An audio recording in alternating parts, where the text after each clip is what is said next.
Hello friends. Did you know nearly 80% of those who watch my videos aren't subscribed? If you enjoy these stories, please hit that subscribe button and leave a like. It really helps. Thank you for being here. By the way, where are you watching from? Let me know in the comments. Wiley Brackett had been driving the Dalton Highway for 11 years, and he thought he knew every mile of that frozen ribbon of asphalt. The highway stretched from Fairbanks north to Prudhoe Bay, cutting through some of the most desolate territory in North America. Most people saw it as a dangerous route, a place where trucks broke down and drivers froze to death if they made a single mistake. But Wiley saw it differently. To him, the Dalton was freedom. Out here, there were no traffic jams, no angry dispatchers breathing down his neck, no complicated delivery schedules that changed every hour. Just him, his truck, and the endless white landscape that stretched in all directions. The morning had started like any other. Wiley left Fairbanks before dawn with a load of industrial equipment bound for Deadhorse. The sky was that strange purple-gray color that passed for daylight in late November, and the temperature gauge on his dashboard read -32. Cold enough that diesel fuel turned to gel if you didn't keep the engine running, cold enough that exposed skin would freeze in under 2 minutes. Wiley had dressed in layers: thermal underwear, flannel shirt, insulated coveralls, and a parka that made him look twice his actual size. He'd learned early on that fashion meant nothing up here. Survival was the only currency that mattered. His dispatcher, Thora Keene, had radioed him just after he passed mile marker 50. Her voice crackled through the static, professional and distant as always.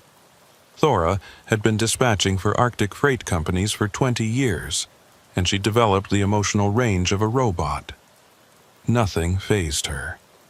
Blizzards, breakdowns, drivers who went missing for days, she handled it all with the same calm, measured tone. "Brackett, this is base. Weather Service is calling for ice fog starting around noon. You might want to find a pullout if visibility drops." Wiley keyed his mic. "Copy that. I'll keep an eye on it." He appreciated the heads up, even though he'd been watching the sky himself. The clouds were building in a way that promised trouble. Ice fog was one of the Dalton's more dangerous features. It happened when the temperature dropped so low that moisture in the air froze instantly, creating a dense white mist that could reduce visibility to zero. Drivers had been known to pull over and wait for hours, sometimes days, until it cleared. Some never made it. Every year, search and rescue teams found trucks that had slid off the road into ravines or collided with obstacles the drivers never saw coming. The Dalton didn't forgive mistakes, and ice fog turned every mistake into a potential death sentence. Wiley kept his speed steady at 45 miles per hour, his eyes scanning the road ahead. The highway was mostly empty this time of year. The big summer convoys that hauled equipment to the oil fields had finished months ago, and now only the hardcore drivers made the run. Wiley preferred it this way. Fewer trucks meant fewer idiots doing stupid things, and it meant the silence was deeper, more complete. He could go hours without seeing another vehicle, and that suited him just fine. People had become complicated for him. After his divorce 8 years ago, he'd found that the only relationships he could maintain were the ones conducted through a radio, where emotions stayed simple and expectations stayed low. The ice fog hit around 11:30, earlier than predicted. One moment, Wiley could see a quarter mile ahead, and the next he was driving through a white wall that pressed against his windshield like something alive.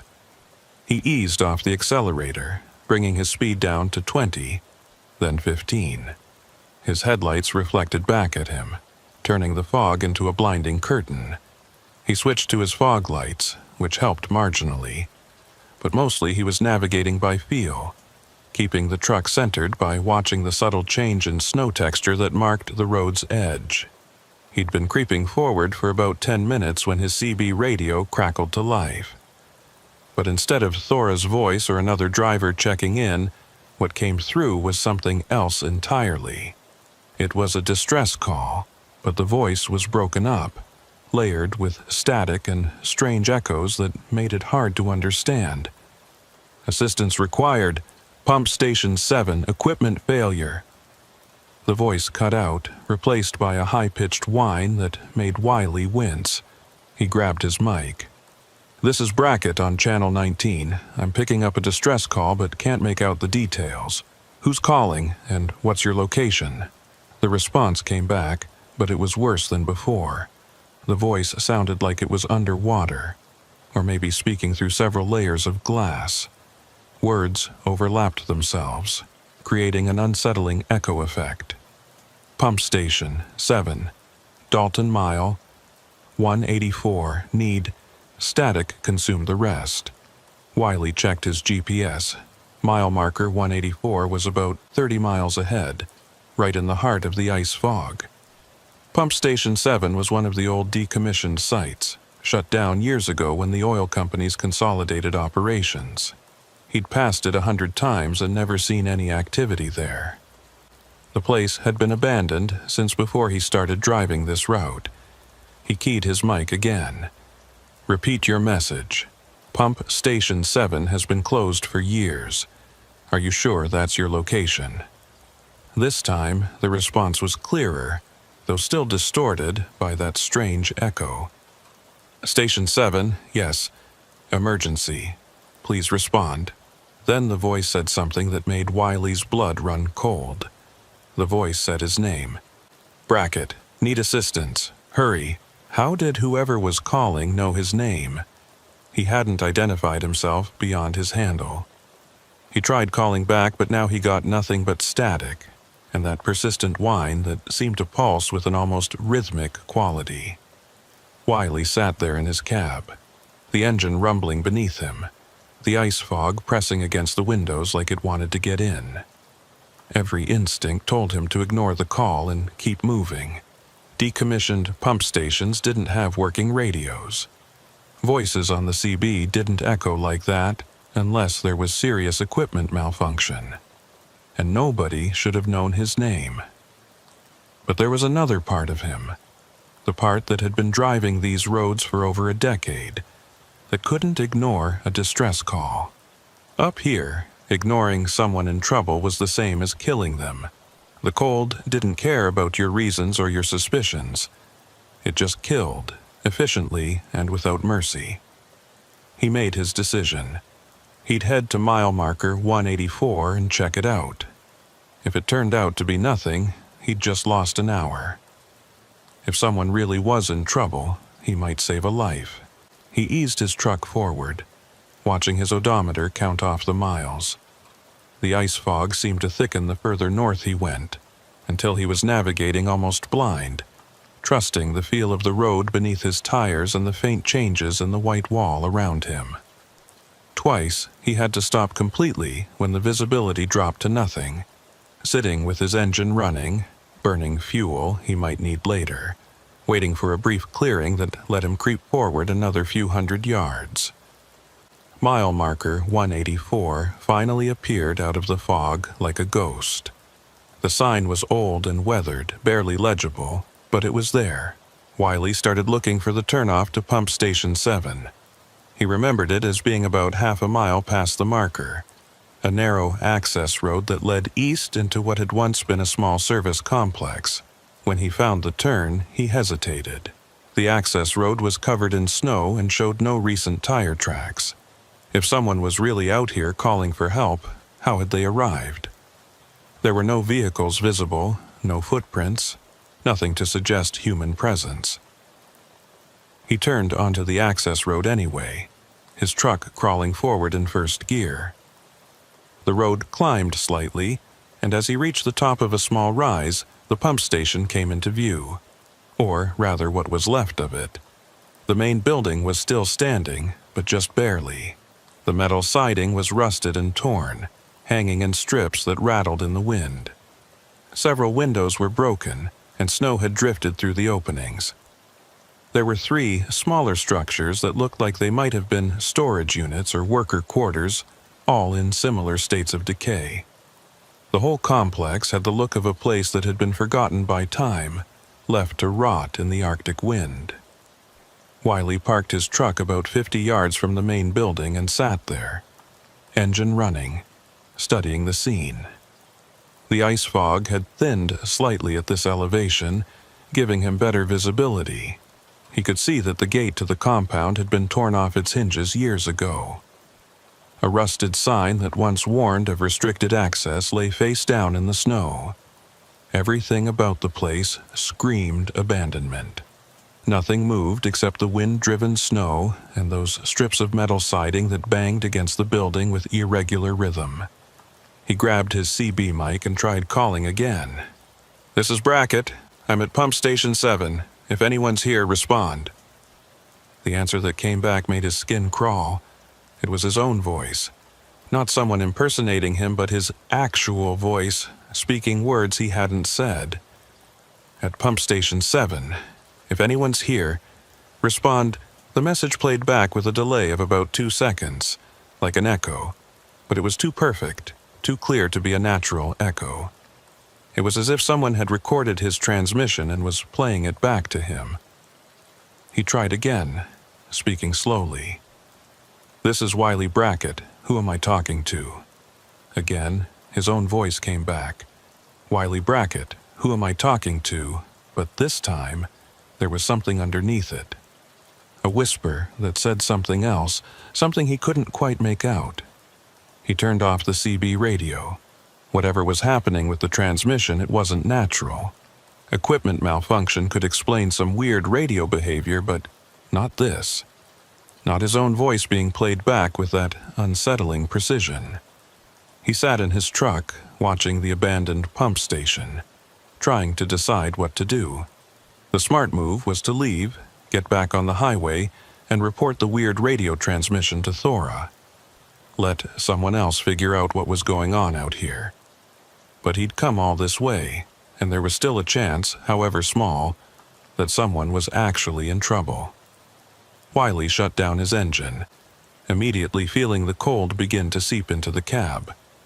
He'd give himself 20 minutes to check the main building, then get back to the truck before the cold became dangerous. He pulled on his parka, wrapped a scarf around his face, and grabbed his flashlight. The wind hit him like a physical blow when he opened the door, and he had to force himself to step down into the knee-deep snow.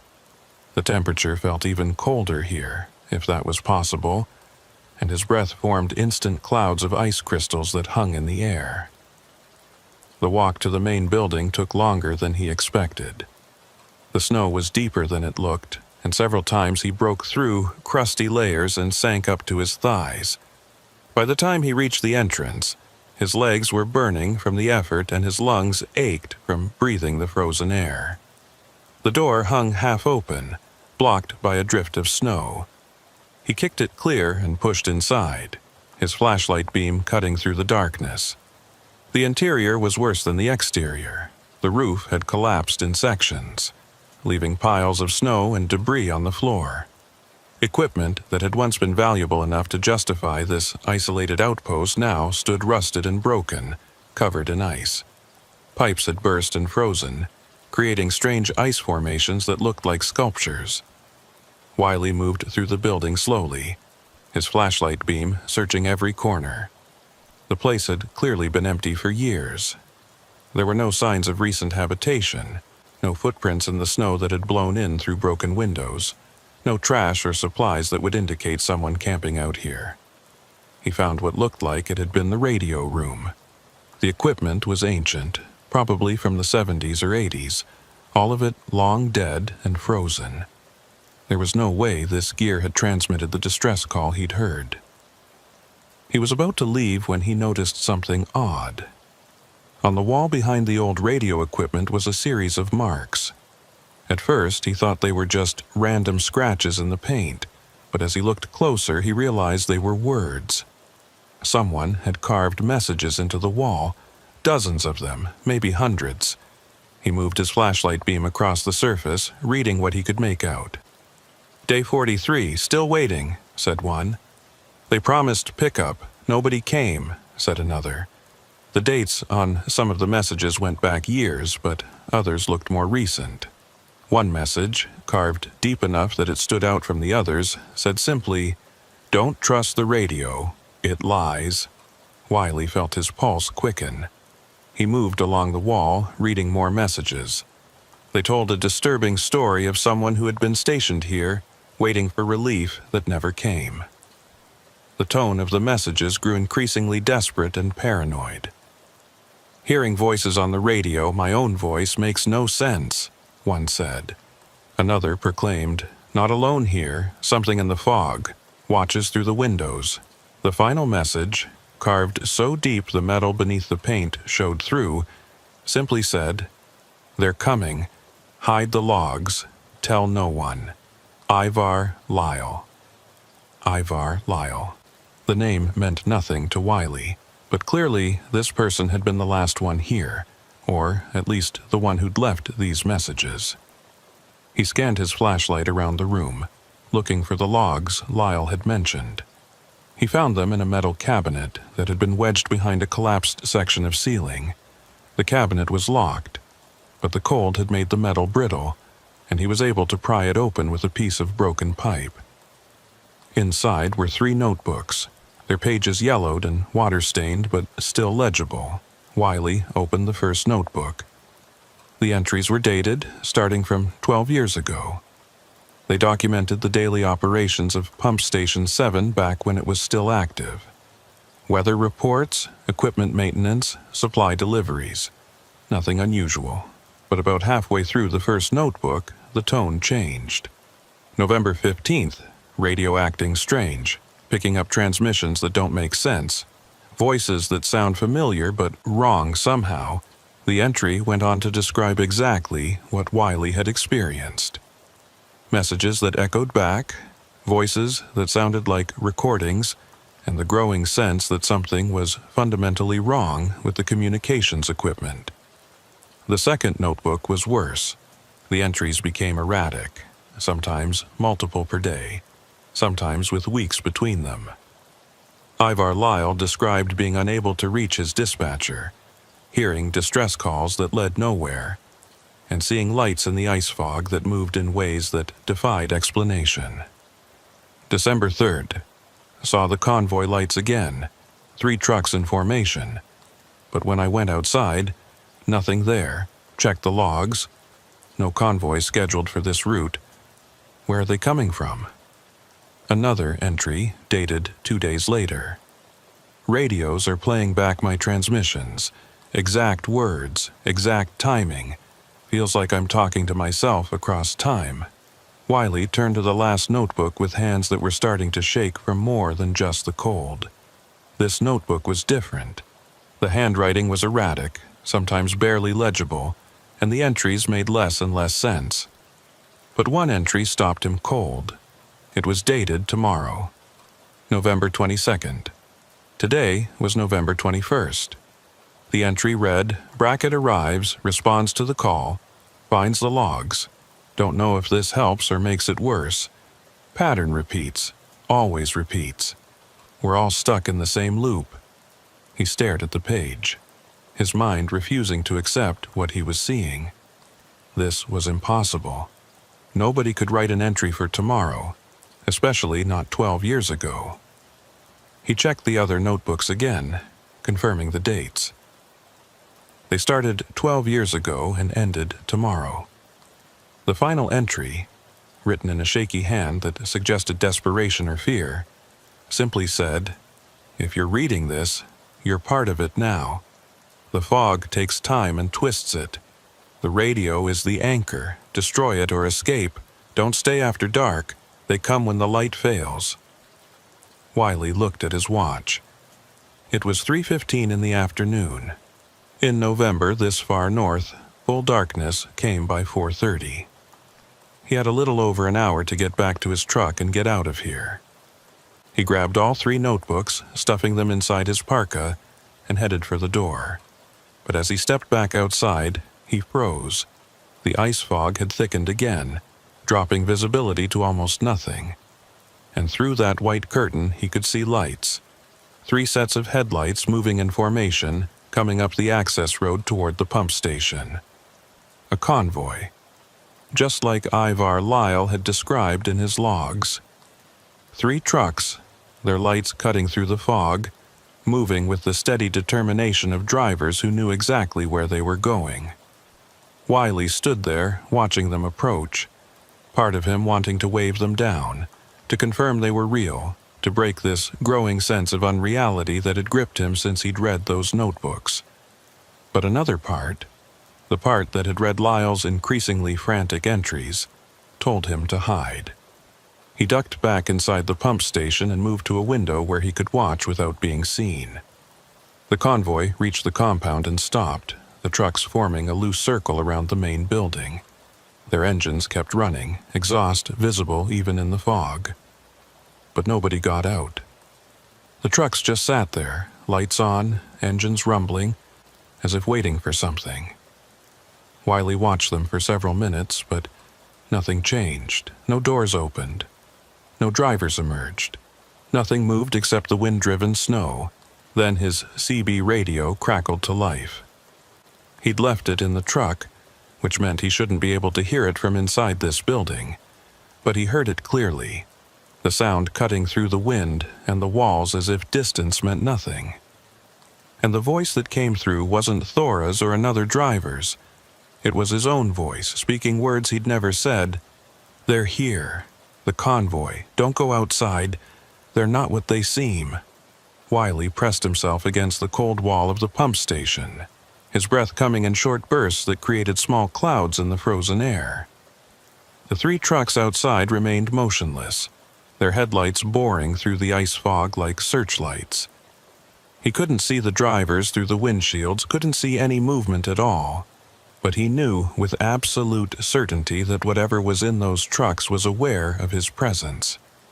The way they'd positioned themselves, forming that loose circle around the building, felt deliberate, calculated, like they were boxing him in. His own voice continued to crackle from his truck's CB radio, the words distorted and layered with that same unsettling echo he'd heard earlier. The message kept repeating, a warning loop that seemed to fold back on itself. He tried to make sense of it, tried to find a rational explanation for how his voice could be broadcasting words he'd never spoken, but his mind kept circling back to those notebooks in his parka. Ivar Lyle had described the same phenomenon 12 years ago, right before everything at Pump Station 7 fell apart. Right before Lyle had carved that final, desperate message into the wall and disappeared. Wiley forced himself to think like a trucker, not like a scared man trapped in an abandoned building. He had assets. His truck was still running, which meant he had heat and power. He had fuel in his tanks, enough to run for hours if needed. He had food and water in his sleeper berth. Most importantly, he had mobility. These ghost trucks or whatever they were might be blocking the access road, but the Dalton Highway was only half a mile away. If he could get to his truck and make a run for it, he might be able to punch through their formation or go around them through the snow. The problem was the distance between the pump station and his truck. 50 yards across open ground, in ice fog thick enough to hide anything, with those headlights sweeping the area, and the cold. He'd already been outside longer than was safe, and his fingers were starting to go numb despite his gloves. If he made a run for it and didn't make it to his truck, the exposure would kill him in minutes. But staying here wasn't an option either. The sun was dropping fast, and according to Lyle's logs, whatever happened at this place got worse after dark. He checked his watch. 3:40. Less than an hour of twilight left. He needed to move now. Wiley crept to the back of the pump station, away from where the trucks were positioned. There was a service door that opened onto what had once been a loading area.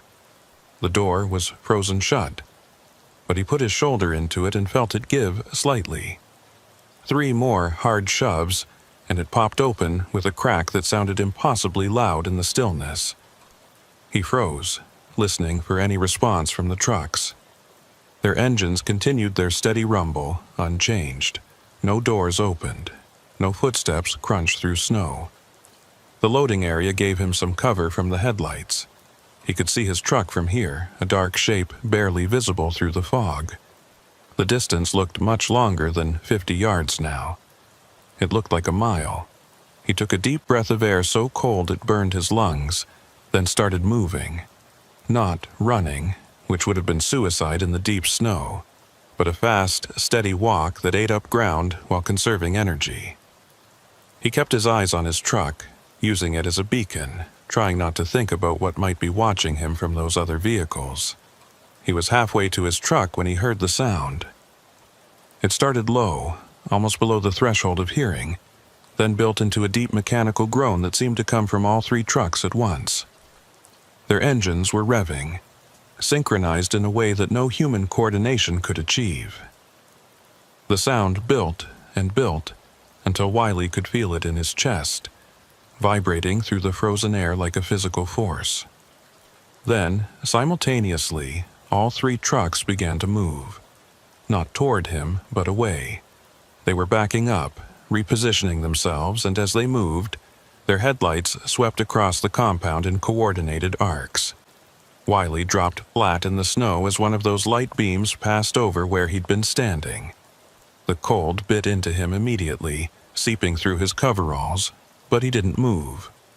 He watched the trucks complete their maneuver, and what he saw made his blood run colder than the Arctic wind.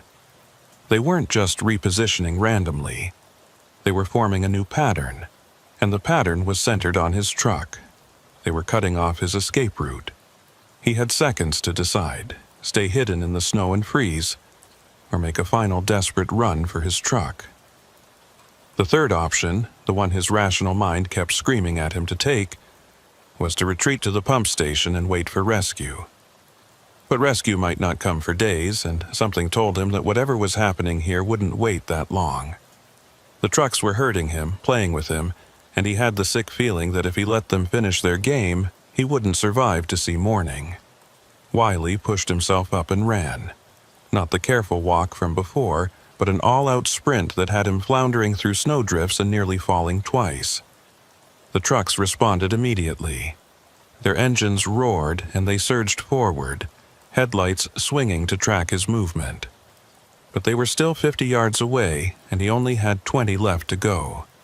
He could hear his own ragged breathing, could feel his heart hammering against his ribs, could taste blood in his mouth from the frozen air shredding his throat.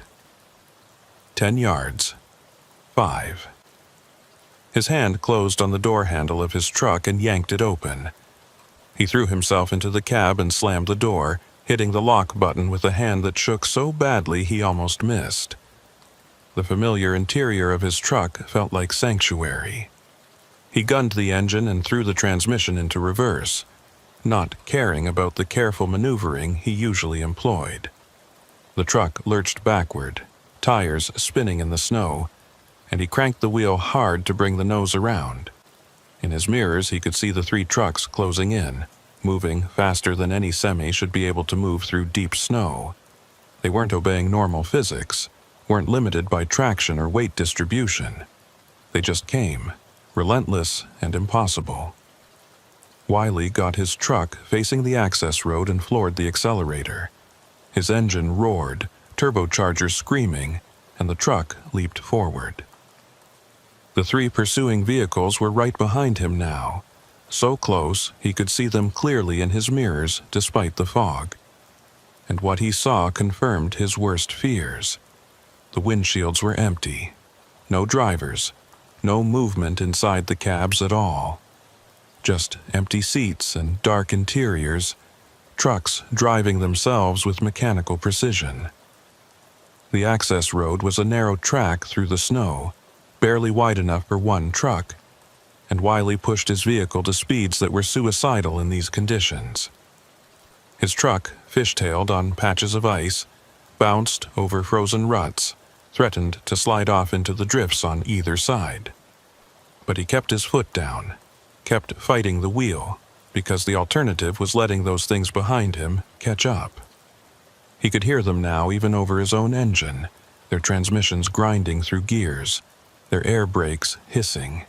They sounded wrong, like recordings of truck sounds played through speakers that couldn't quite capture the bass frequencies. The main highway appeared ahead through the fog, and Wiley felt a surge of hope. If he could make it to the Dalton, he could open up and outrun them.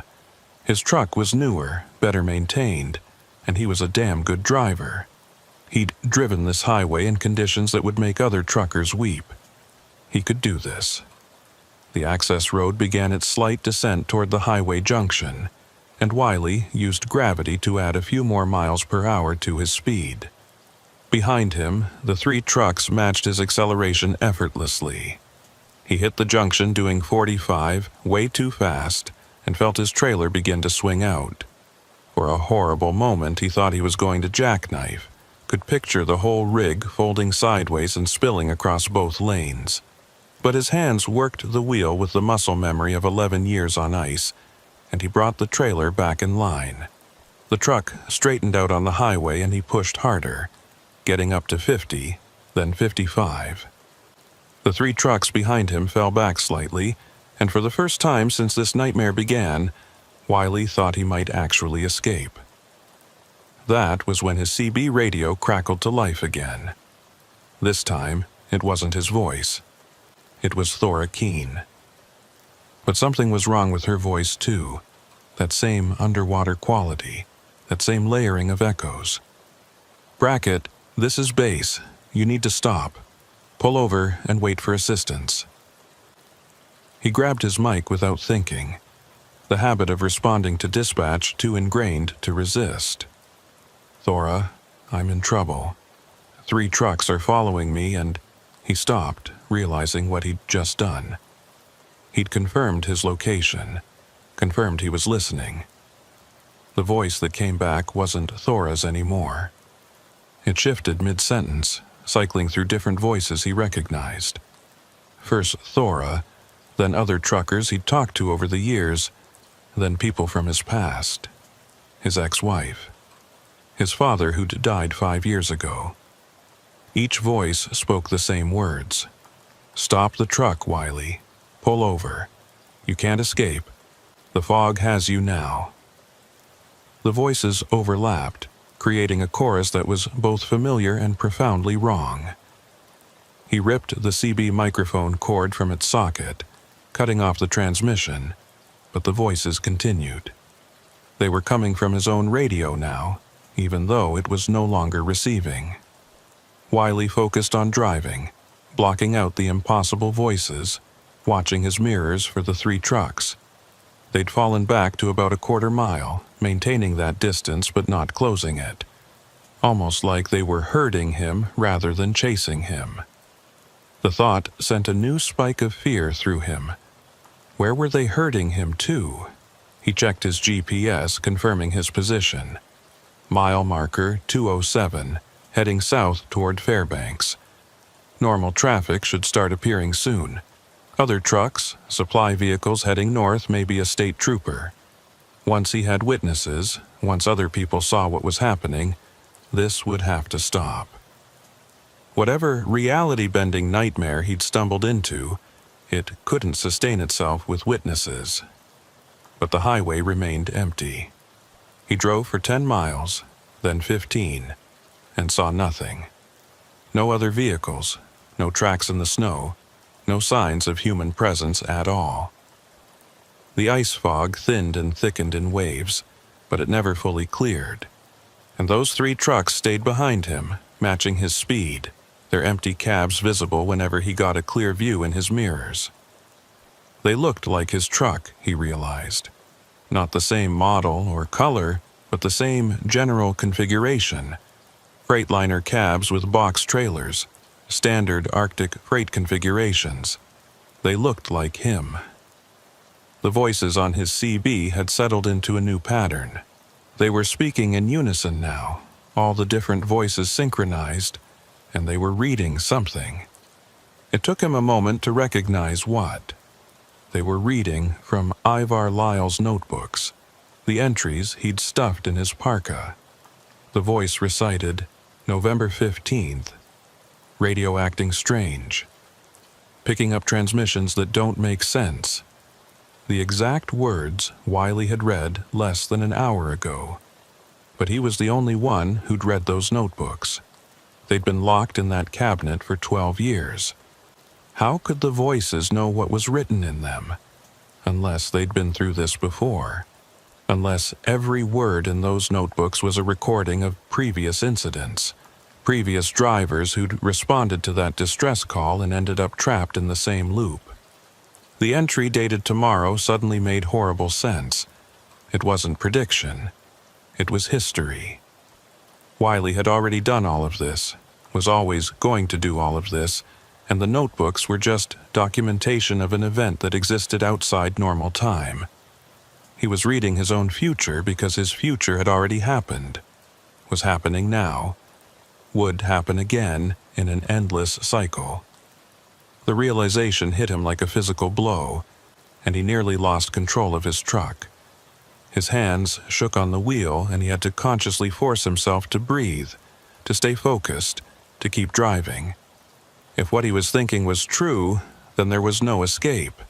The fog, the trucks, the radio voices, they were all part of a temporal loop centered on Pump Station 7. Ivar Lyle had gotten caught in it 12 years ago. Other drivers before Lyle had probably gotten caught too. And now it was Wiley's turn. He was going to drive these roads forever, chasing his own ghost, responding to his own distress calls, creating the very haunting that had drawn him here. No. He rejected that thought with every ounce of stubbornness he possessed. He'd driven the Dalton for 11 years, had survived storms that killed better men, had kept his rig running in conditions that turned diesel to jelly and metal to glass. He wasn't going to surrender to some temporal anomaly, or whatever the hell this was. There had to be a way out. Lyle's final message said destroy the radio or escape. He'd tried escape and it wasn't working. That left destruction. Wiley looked at his CB radio, still broadcasting those synchronized voices even though it was disconnected from its power source. The voices were reading further into the notebooks now, getting closer to the final entries, the ones that documented Lyle's descent into paranoia and fear. Wiley made his decision. He grabbed the radio unit with both hands and ripped it from its mounting bracket. Wires tore free and sparks flew, but the voices didn't stop. If anything, they got louder. He lowered his window, feeling the brutal cold blast in, and threw the radio out onto the highway. It bounced once, twice, then shattered against the asphalt. The 3 trucks behind him suddenly accelerated. They closed the distance in seconds, moving faster than any truck should be able to move, and Wiley saw them clearly in his mirrors for the first time. They weren't just empty. They were wrong. The cabs were the right shape, but the proportions were off, stretched slightly, distorted. The headlights were too bright, almost burning through the fog with an intensity that hurt to look at. And on the grills, where company logos should be, there was nothing. Blank metal that reflected no light. They were coming to ram him. He could see it in the way they were positioning themselves, one on each side and one directly behind. They were going to box him in and crush him or force him off the road, or both. Wiley's mind raced through options. He couldn't outrun them. He couldn't fight them. But maybe he could outthink them. The fog, Lyle had written, takes time and twists it. The radio is the anchor. He'd destroyed his radio, but that hadn't stopped anything. Because the radio wasn't the only anchor. The notebooks were anchors too. Physical objects that connected the present to the past, that maintained the loop. Wiley yanked the 3 notebooks from his parka and threw them out of the window. They tumbled through the air and landed in the snow beside the highway. The effect was immediate and dramatic. The 3 trucks behind him flickered, like bad television reception, their solid forms breaking up into static and reforming. The ice fog around him began to swirl and twist, forming patterns that hurt his eyes to look at. And from somewhere very far away, or maybe very close, he heard a sound like a radio changing stations, cycling through frequencies, searching for a signal that no longer existed. The world lurched sideways. Wiley's truck was suddenly moving through clear air under a gray sky. The ice fog was gone. The 3 trucks were gone. He was alone on the Dalton Highway with normal visibility and a normal landscape. He slammed on his brakes, bringing his truck to a shuddering stop on the shoulder. He sat there, engine idling, hands still gripping the wheel, trying to process what had just happened. His CB radio was still gone, ripped from its mount, wires hanging loose. But when he checked his mirrors, he could see real traffic approaching from the north. A tanker truck, perfectly ordinary, with a human driver visible in the cab. The tanker rolled past and the driver gave him a friendly wave. Wiley waved back automatically, his mind still reeling. He checked his GPS, mile marker 215. He'd lost about 8 miles. Or gained them, he couldn't tell which. The clock on his dashboard said 4:20, which meant he'd lost about an hour. Or had he? His watch said 5:30. Different devices showing different times. More evidence of temporal distortion, or just the normal confusion of a man who'd been through hell. His sat phone was where he'd left it, clipped to his sun visor. It had a signal now, strong and clear. He called Thora Keene, and this time when she answered, her voice was normal, professional and distant as always. No eerie echoes, no underwater distortion. "Brackett, you missed your check-in at 2:40. Where are you?" He started to explain, then stopped. What could he possibly say that would make sense? That he'd found an abandoned pump station with notebooks that predicted the future? That ghost trucks had chased him through an ice fog that didn't follow normal physics? She'd think he'd had a breakdown, would ground him pending psychiatric evaluation. "Equipment trouble," he said finally. "Lost time dealing with it. I'm back en route now. Should make Deadhorse by midnight." Thora accepted this without question. Equipment trouble was common enough on the Dalton. She logged his position and told him to check in again at mile marker 300. He promised he would and ended the call. For several minutes he just sat there, watching normal traffic pass by, trying to convince himself that what he'd experienced was real and not some hypothermia-induced hallucination. But he knew it was real. The missing CB radio proved it. The missing hour on his watch proved it. And somewhere back at mile marker 184, in a decommissioned pump station, 3 notebooks sat in a locked cabinet, documenting his experience along with all the others who'd fallen into that temporal loop. Wiley wondered how many drivers had responded to that distress call over the years, how many had made it out, and how many were still trapped, driving endless loops through ice fog, chasing echoes of themselves. He put his truck in gear and started moving again, rejoining the flow of southbound traffic. As he drove, he made a decision. He'd finish this run, deliver his load, then take a few weeks off. Get his head straight. Maybe talk to other drivers who'd run this route for a long time. See if anyone else had stories about Pump Station 7. And he'd never, ever respond to an anonymous distress call again. The Dalton demanded a certain code of behavior from its drivers, a willingness to help each other survive its harsh conditions. But some calls weren't meant to be answered. Some cries for help came from places where help was impossible, where the very act of trying to save someone trapped you in their fate. Mile marker 215 became 220, then 230. Normal traffic continued to flow around him. The sky began its long fade toward darkness. Everything was ordinary again, routine, exactly as it should be. But Wiley couldn't shake the feeling that he'd left something behind at that pump station.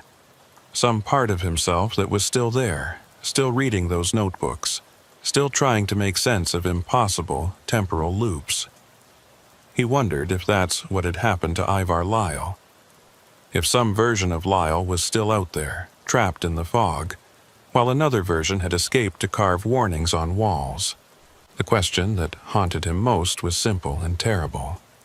Had he really escaped? Or was this just another layer of the loop, another iteration where he thought he'd gotten free, only to find himself back at mile marker 184 when the pattern reset? There was no way to know, no test he could run to prove he'd returned to baseline reality. He just had to trust that throwing those notebooks out the window had broken the cycle, had severed the connection between past and present that kept the loop running. But deep down, in a place he didn't want to examine too closely, Wiley suspected the loop wasn't really broken. It was just waiting for the next driver to hear that distress call, waiting for the next curious trucker to ignore his instincts and turn down that access road, waiting to add another set of entries to those notebooks, another voice to the chorus that echoed through the impossible radio transmissions. The Dalton Highway was a road that didn't forgive mistakes, and responding to that call had been the biggest mistake of Wiley's career. He drove on through the gathering darkness, his headlights carving a path through the normal, natural night.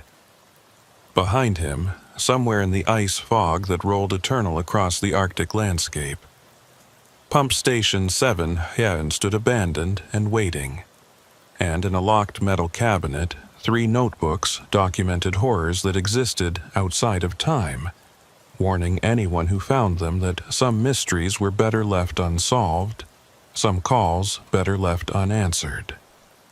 Wiley made it to Dead Horse by 1 a.m, 3 hours later than scheduled, but still within acceptable limits given the equipment trouble he'd reported. The northern terminus of the Dalton Highway was a collection of industrial buildings and worker camps that served the Prudhoe Bay oil fields, a place where human presence felt temporary and grudging, as if the Arctic merely tolerated the intrusion. He dropped his trailer at the designated yard, went through the paperwork with the night supervisor, and found a parking spot near the truck stop where he could grab a few hours of sleep before heading back south. Sleep didn't come. He lay in his sleeper berth, staring at the ceiling, listening to the wind howl around his truck. Every time he closed his eyes, he saw those 3 trucks with their empty cabs, saw the notebooks with their impossible dates, heard his own voice echoing back at him through the radio. The rational part of his mind kept trying to find explanations. Mass hallucination brought on by carbon monoxide poisoning, hypothermia-induced confusion, some kind of elaborate prank by bored oil field workers. But none of those explanations fit the evidence. His CB radio was genuinely missing, ripped from its mount with his own hands. An hour of time had disappeared from his watch, and he remembered every detail with a clarity that hallucinations never possessed. Around 3 a.m, he gave up on sleep and climbed out of his berth.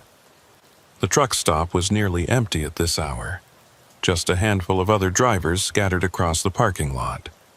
Inside, the fluorescent lights were harsh after the darkness, and the coffee tasted like it had been sitting on the burner for 6 hours. Wiley took his cup to a booth in the corner and pulled out his sat phone. He needed to know if other drivers had experienced anything similar. He needed to know if Pump Station 7 had a history. He started with online trucker forums, scrolling through years of posts about the Dalton Highway. Most of it was routine: weather warnings, road condition updates, complaints about this stretch or that facility. But buried deep in threads from 8 years ago, he found something. A driver named Orson Vale had posted about hearing strange radio transmissions near mile marker 184. Vale described voices that echoed, distress calls that led nowhere, and a feeling of being watched while driving through heavy fog. The thread had gotten a few responses, mostly other drivers dismissing it as tiredness or equipment malfunction. Vale had posted a few follow-up comments, increasingly frustrated that no one believed him, and then he'd stopped posting altogether. Wiley searched for more information about Orson Vale, but found nothing. No social media presence, no company records he could access, no indication of what had happened to the driver. It was like Vale had simply vanished after making those forum posts. Wiley felt a cold weight settle in his stomach. He knew what that probably meant. Vale had gone back to investigate, had responded to another distress call, and had gotten caught in the loop permanently. Or maybe Vale had never escaped in the first place, and those forum posts were just another iteration of the pattern, another driver trying to warn others before being pulled back in. He found 2 other similar accounts buried in different forums. A driver named Ambrose Pike, who'd reported seeing convoy lights that disappeared when approached, and someone using the handle Keir, who'd described finding an abandoned outpost with disturbing messages carved into the walls. Neither had provided many details, and both had stopped posting shortly after their initial reports. Wiley wondered how many drivers had gone missing on the Dalton over the years, officially listed as accidents or exposure deaths, but actually victims of whatever existed at Pump Station 7. The truck stop door opened and another driver came in, stamping snow from his boots. He was older, maybe in his 60s, with the weathered face of someone who'd spent decades on the road. He glanced around the nearly empty dining area and made his way to the counter, ordering coffee and a breakfast sandwich. Something about the way he moved, the careful economy of motion, marked him as a veteran driver. Wiley made a decision and walked over. "Long night?" Wiley asked, keeping his tone casual. The older driver looked him over, the automatic assessment that truckers made of each other, checking for signs of trouble or unstable behavior. Wiley must have passed whatever test the man was running because he nodded and gestured to the stool next to him. "Every night's long this time of year," the driver said. His voice had the gravelly quality of someone who'd smoked for years and quit. "You running south?" Wiley confirmed that he was, and they fell into the easy conversation that drivers used to pass time. Names were exchanged. The older driver introduced himself as Hale Broder, running freight for a company Wiley had heard of, and they compared routes and cargo. After a few minutes, when the preliminary trust had been established, Wiley steered the conversation toward Pump Station 7. "You ever hear anything weird about the old decommissioned sites along the Dalton?" he asked, trying to sound like he was just making conversation. "Any stories or rumors?" Hale's expression changed subtly. Not quite suspicion, but a new wariness. He took a long sip of his coffee before answering. "Why do you ask?" The question hung between them, weighted with significance. Wiley had to decide how much to reveal. If he told the whole truth, Hale would think he was crazy. But if he said nothing, he'd lose this chance to learn more. He settled on a middle ground. "I picked up some strange radio transmissions earlier today, near mile marker 184. Distress call that didn't make sense, and when I tried to respond, I got my own voice echoing back at me. Equipment malfunction probably, but it was weird enough that I wondered if it had happened to anyone else." Hale studied him for a long moment, and Wiley had the uncomfortable feeling of being evaluated. Finally, the older driver set down his coffee cup. "Pump Station 7, Hale said quietly. "That's what you're asking about, isn't it?" Wiley nodded, and Hale sighed. "I've been running this highway for 32 years. I've seen a lot of strange things, heard a lot of stories. Most of them are just that, stories. Drivers get tired, they hallucinate, they misinterpret normal events. But Pump Station 7 is different. That place has a bad reputation going back decades." Hale explained that the station had been built in the 70s during the initial Prudhoe Bay boom. It had operated normally for about 15 years, a routine service point for the pipeline system. Then, in the late 80s, there had been an incident.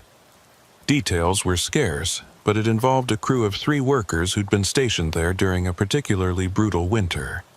Communications had gone down due to an ice storm, and when a relief team finally got through 2 weeks later, they found the station abandoned. No bodies, no signs of violence, just personal effects left behind and strange damage to the radio equipment. They never found those workers, Hale said. Search and rescue teams combed the area for weeks, but it was like they'd vanished into thin air. The company investigated, couldn't explain what happened, and eventually just sealed the place up. But drivers started reporting weird things after that. Radio problems, mostly. Voices that shouldn't be there. Messages that repeated, that kind of thing. And every few years someone would go investigate and either come back spooked or not come back at all. Wiley felt his chest tighten. How many drivers have gone missing? Hale shrugged.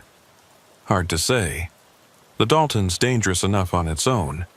People die up here from weather, from accidents, from all kinds of things. But there's a pattern. Drivers who report strange experiences near Pump Station 7 tend to disappear.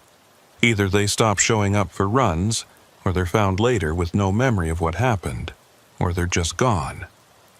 The companies don't like to talk about it because it's bad for business, and most drivers who know the stories just avoid that area.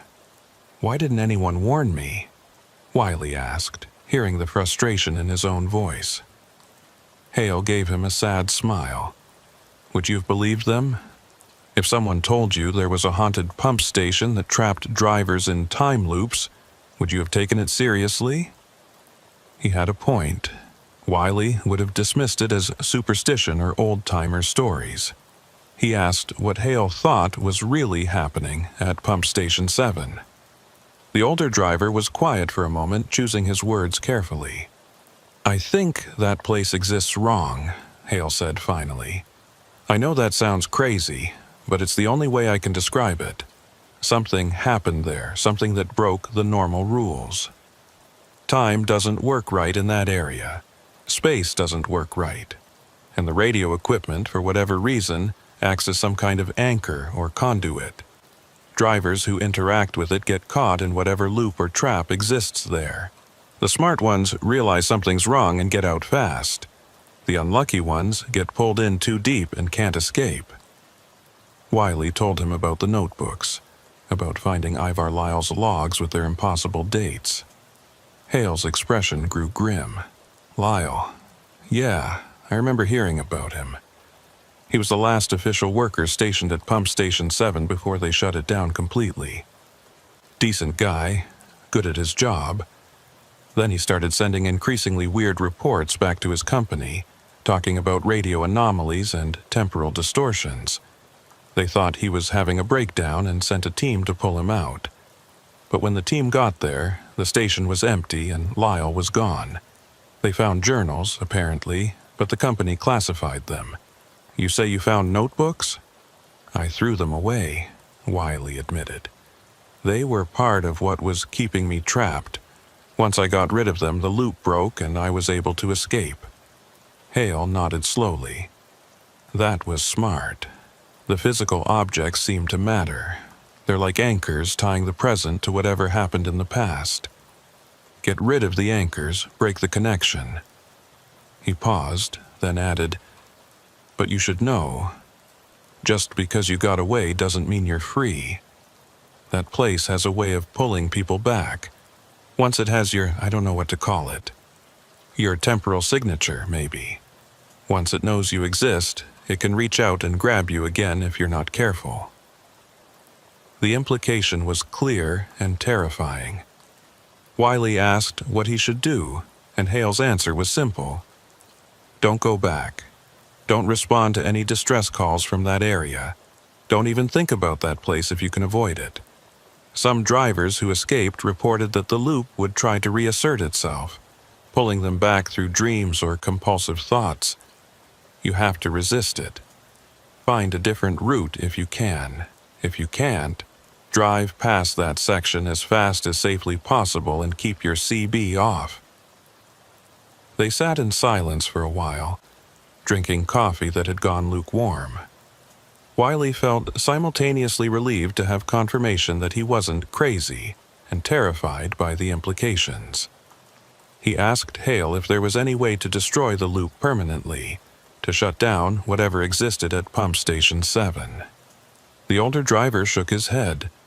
People have tried.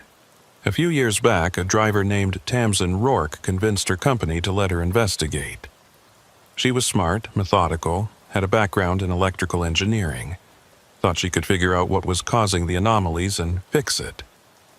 She went to Pump Station 7 with the whole team, equipment, the works.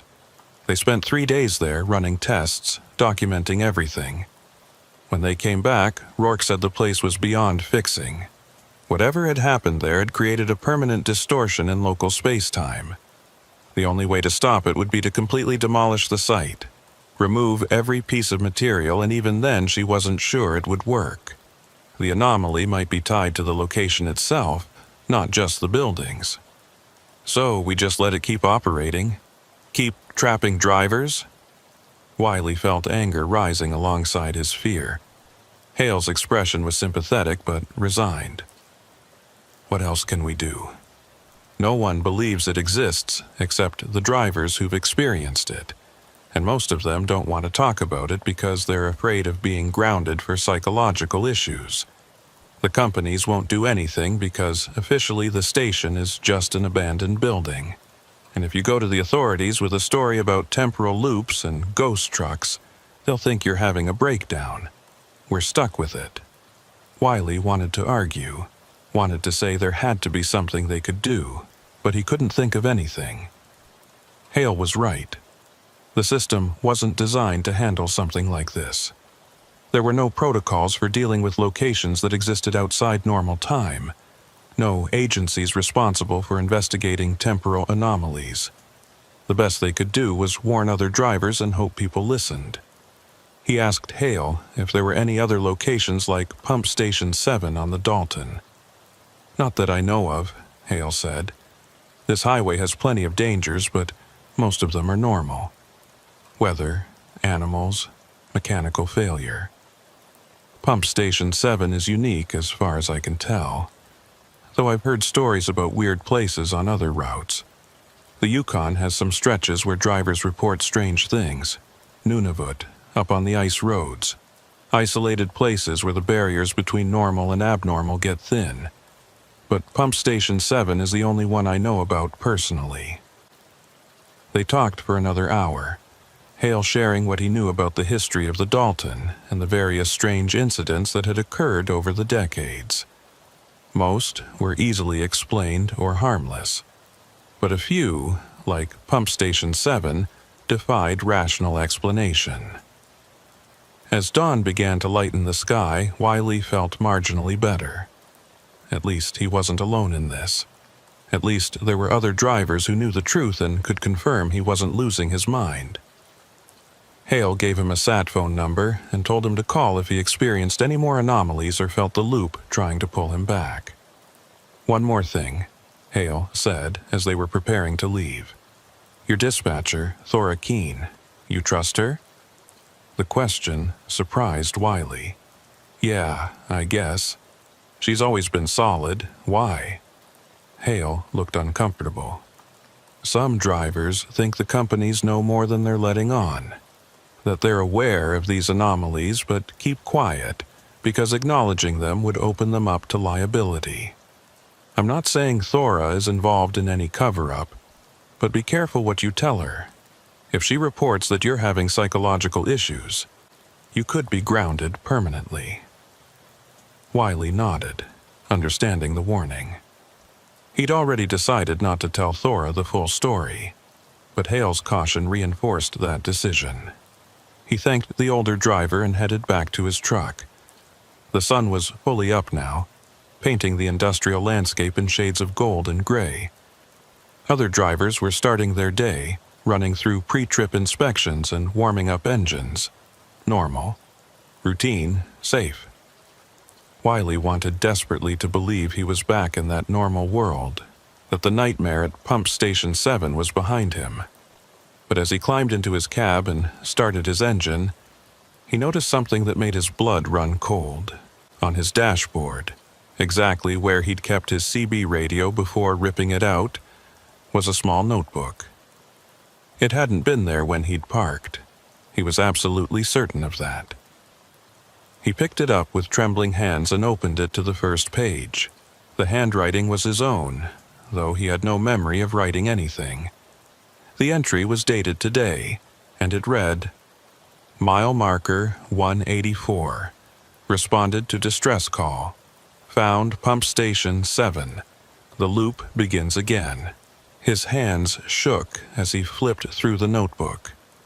It was full of entries, all in his handwriting, documenting experiences he hadn't had yet, or had already had, or was currently having. The temporal confusion made his head hurt. The entries described him making repeated trips past pump station 7, each time getting pulled in a little deeper, each time finding it harder to escape. The final entry, dated a week from now, simply said, "Can't fight it anymore, going back. Maybe this time I'll understand. Maybe this time I'll find Ivar." Wiley threw the notebook out his window, watching it land in the snow beside his truck. But even as it left his hand, he knew it wouldn't matter. The loop had him now. Hale had warned him, and Lyle's logs had warned him, but he'd interacted with the anomaly, and that was enough.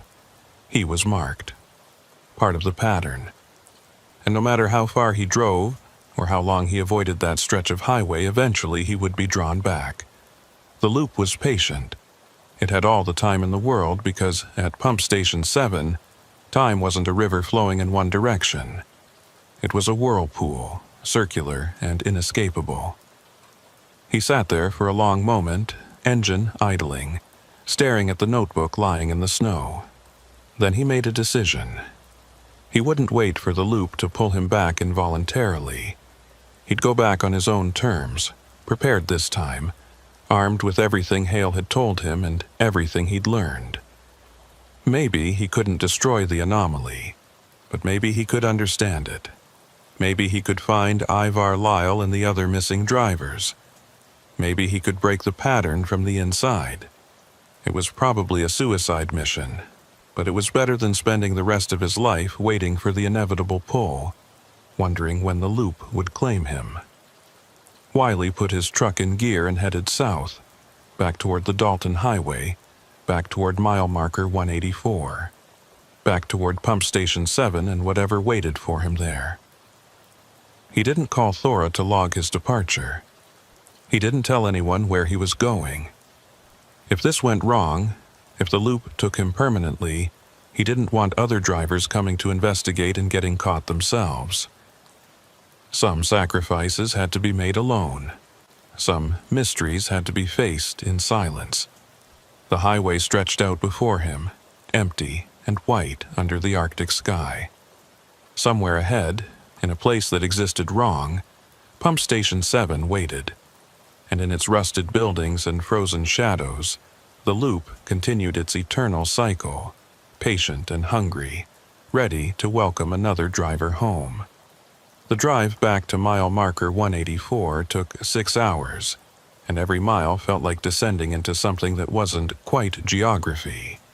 Wiley kept his sat phone on, tracking his position with obsessive precision, watching as the numbers counted down toward that specific stretch of highway. The weather was clear this time. No ice fog to obscure his view, just the endless white landscape under a sky that never quite committed to being either day or night. Other traffic passed him going both directions, normal trucks with normal drivers hauling normal loads. The world around him insisted everything was fine, but Wiley knew better. He'd stopped at a supply depot in Coldfoot to gather equipment, flares, extra batteries for his flashlight, road markers, a handheld GPS unit that could record waypoints.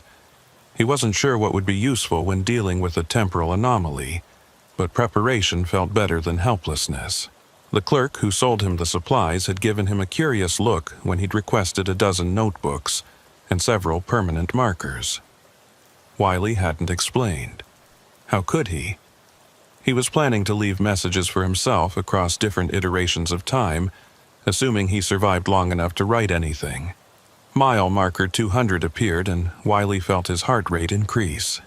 His hands were steady on the wheel, but his mouth was dry. He thought about Hale Broder's warning, about Ivar Lyle's fate, about all the drivers who'd disappeared into whatever existed at Pump Station 7. He was probably making a mistake, probably driving himself toward a fate worse than death. But the alternative was living with the certainty that the loop would eventually reclaim him anyway, and at least this way he was choosing the terms of engagement. Mile marker 190 came and went, then 188, 186. The highway looked completely normal, just another stretch of the Dalton with its endless permafrost and sparse vegetation. No signs of temporal distortion, no ghost trucks, no ice fog. Wiley started to wonder if maybe the loop had released him after all, if throwing away that notebook and Dead Horse had somehow severed the connection. Then he saw mile marker 184 and the access road to Pump Station 7, and he knew nothing had changed. The road looked different in clear weather, more defined, more obviously maintained than it should be for a facility that had been abandoned for decades. Fresh tire tracks led down it, multiple sets, as if a convoy of trucks had recently made the turn. Wiley knew those tracks weren't real in any conventional sense. They were echoes, temporal shadows of all the times this had happened before. All the drivers who'd turned down this road, responding to distress calls that existed outside normal time. He was just the latest iteration in a pattern that stretched back years, maybe decades. He turned onto the access road and immediately felt the change. It was subtle, not the dramatic shift he'd experienced during the ice fog, but definite. The air pressure seemed wrong, and his ears popped like he was gaining altitude even though the road was level. His dashboard clock flickered, numbers jumping forward and backward randomly. The temperature gauge started cycling through impossible readings. His truck's engine sounded different too, the normal diesel rumble overlaid with echoes of itself, creating a discordant harmony that made his teeth ache. Pump Station 7 appeared ahead, and this time Wiley could see it clearly. The buildings looked simultaneously abandoned and occupied, rusted metal coexisting with sections that appeared freshly painted. Lights were on in some windows but not others, and the pattern kept shifting. As he watched, a section of roof that had been collapsed suddenly was intact, then collapsed again. The whole complex was flickering between different states of decay, different moments in time all trying to exist simultaneously. Wiley parked his truck in the same spot as before, and this time he left the engine running. If he needed to escape quickly, every second would matter. He grabbed one of the notebooks and a marker, climbed down from his cab and approached the main building. The door was both open and closed, hanging crooked on its hinges and sitting properly in its frame. Wiley experienced a moment of profound vertigo as his brain tried to process the contradictory visual information. He closed his eyes, took a breath of air that tasted like ozone and diesel fuel, and stepped forward. The interior of the pump station was worse than the exterior. Multiple time frames overlapped here, creating a chaotic jumble of past and present. Equipment that had been rusted and broken in his previous visit was now functional, gauges active and machinery humming. But in the same space, other equipment remained frozen and dead.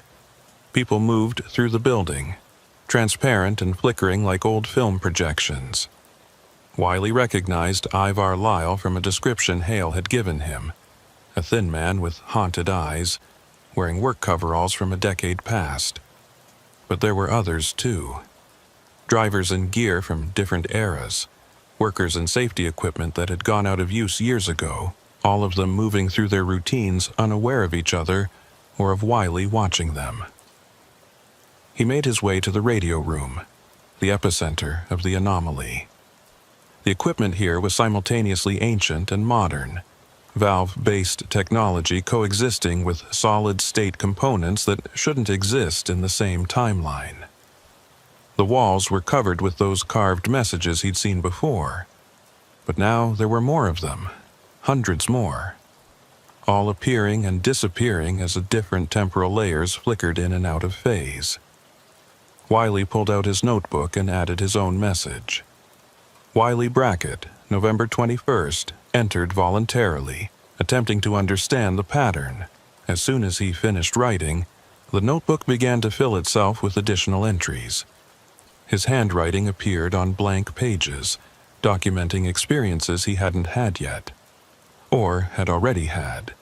The temporal confusion was getting worse, and Wiley felt his sense of linear time beginning to break down.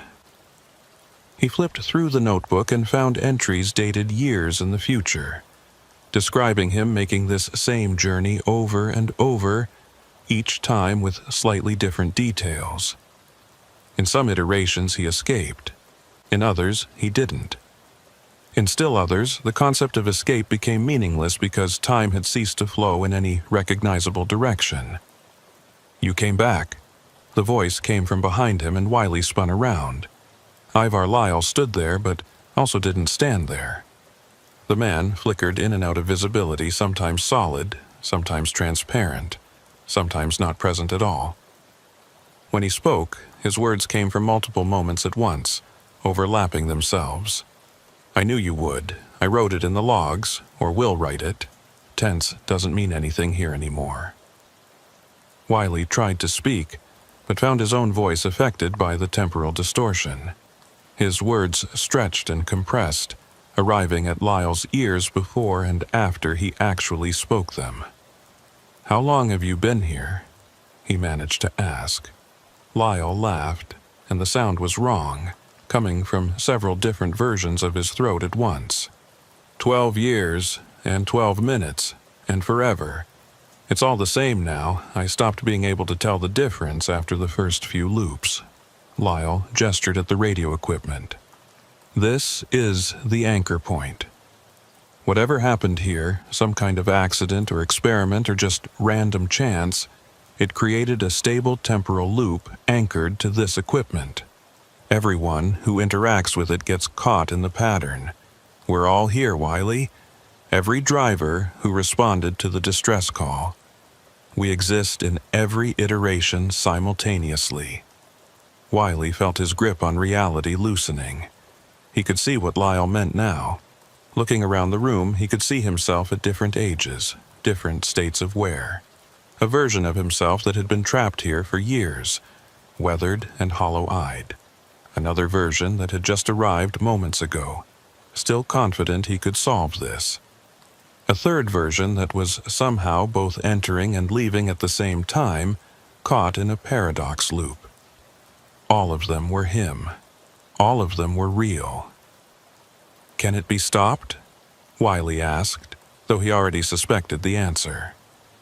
Lyle flickered through several emotional states: hope, despair, resignation, anger, settling finally on a sad acceptance. "We've tried everything. Destroying the equipment just causes it to exist in a state of being both destroyed and functional. Leaving doesn't work because we're always here, have always been here, will always be here. The loop is self-sustaining. It feeds on our attempts to escape, using them to create new iterations that feed back into the pattern. The only way out is to stop trying to get out, to accept that this is where we are now." Wiley rejected that answer with every fiber of his being. There had to be a solution, had to be some way to break the cycle. He thought about Hale's explanation, about the loop needing anchors to maintain itself. The radio equipment was one anchor, but there were others. The notebooks, the carved messages, the memories themselves. What if the key wasn't to destroy the anchors but to create so many that the pattern became unstable? What if he could overload the loop with contradictory information until it collapsed under its own weight? He started writing in his notebook, creating entries that contradicted everything else. Dates that couldn't exist. Descriptions of events that couldn't have happened. Messages addressed to people who'd never been here. He carved new messages on the walls with his marker, filling every available surface with temporal paradoxes and logical impossibilities.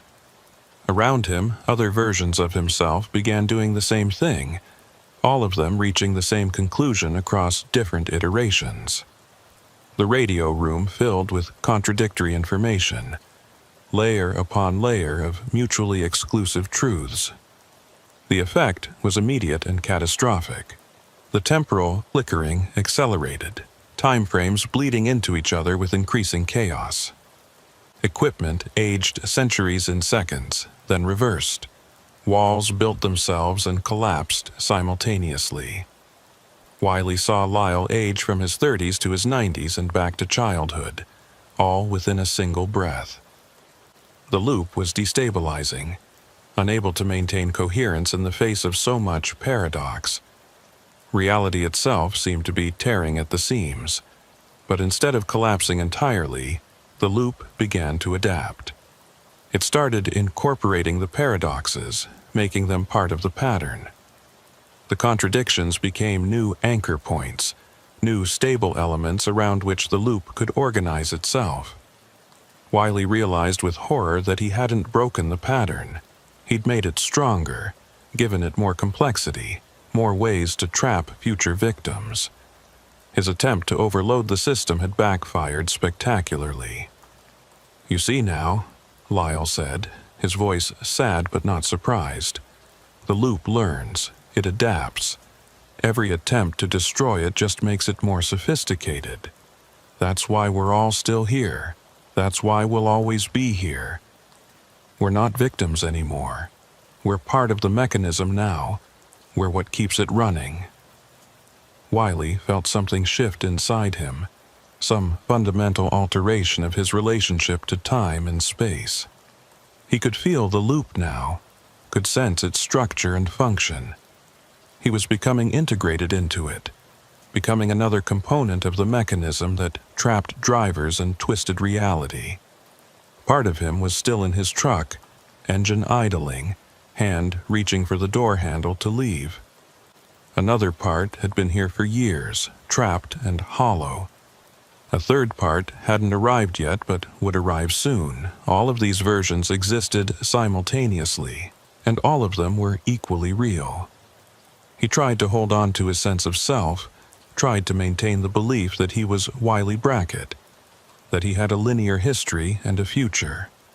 But those concepts were losing meaning. He could remember his childhood and his old age with equal clarity. He could recall conversations that hadn't happened yet and events that would never occur. His identity was fragmenting across multiple time frames, becoming something that existed not as a person, but as a pattern. A recurring event in a loop that had no beginning and no end. Through the chaos, he caught glimpses of other drivers trapped in similar states. Orson Vale, mentioned in those forum posts, existed as a permanent echo in one corner of the facility. Ambrose Pike was locked in a moment of perpetual arrival, always pulling up to the pump station but never quite making it out of his truck. And there were others, dozens of others. All of them caught at different points in their personal loops, all of them contributing to the overall pattern that sustained the anomaly. Wiley made one final attempt to leave a warning, a message that might reach someone in the outside world. He grabbed his notebook and wrote with shaking hands, "Pump Station 7, temporal anomaly. Do not investigate. Do not respond to distress calls. The loop takes everyone." But even as he wrote, he could see the words changing, adapting, becoming part of the mechanism that would lure future drivers. The warning was being incorporated into the pattern, turned into bait, transformed into another tool the loop could use to sustain itself. He laughed then, and the sound echoed across multiple time frames. Of course, the warnings were never meant to keep people away. They were meant to draw certain types of people in. The curious ones, the brave ones, the ones who thought they could solve the mystery. Those were the ones the loop needed. The ones whose attempts to escape created the most energy, the most complexity. Wiley had been perfect for it. His stubborn refusal to accept defeat, his determination to understand and overcome the anomaly, all of that had made him an ideal component for the mechanism. "Will anyone else come?"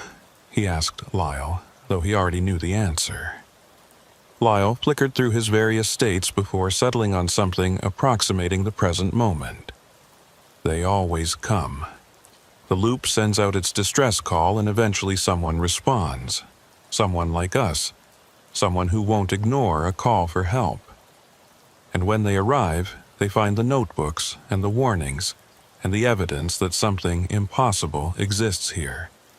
And that evidence pulls them in deeper, makes them part of the pattern. We're the bait now, Wiley. We're what draws the next victims. Our warnings are their invitation. Wiley walked to the window and looked out at his truck. Multiple versions of his truck, actually, from different time frames. In some iterations it was running and he could escape. In others it was buried in snow, trapped by weather that existed in a different temporal layer. In still others, the truck didn't exist at all because this was a moment before he'd arrived or after he'd left.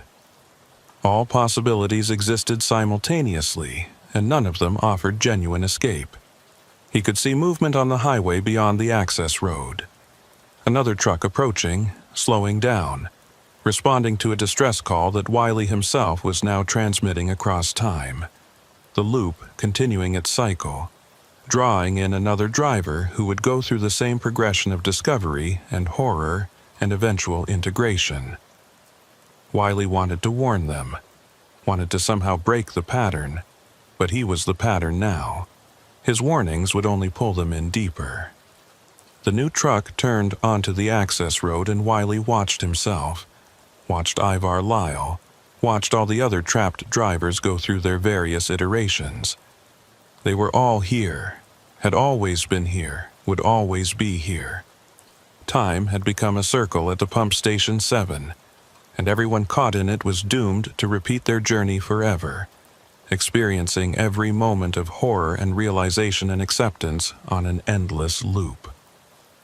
Wiley picked up his marker and added one final message to the wall, knowing it would join the hundreds of others, knowing it would become just another piece of the mechanism. The loop is patient. It has all the time in the world.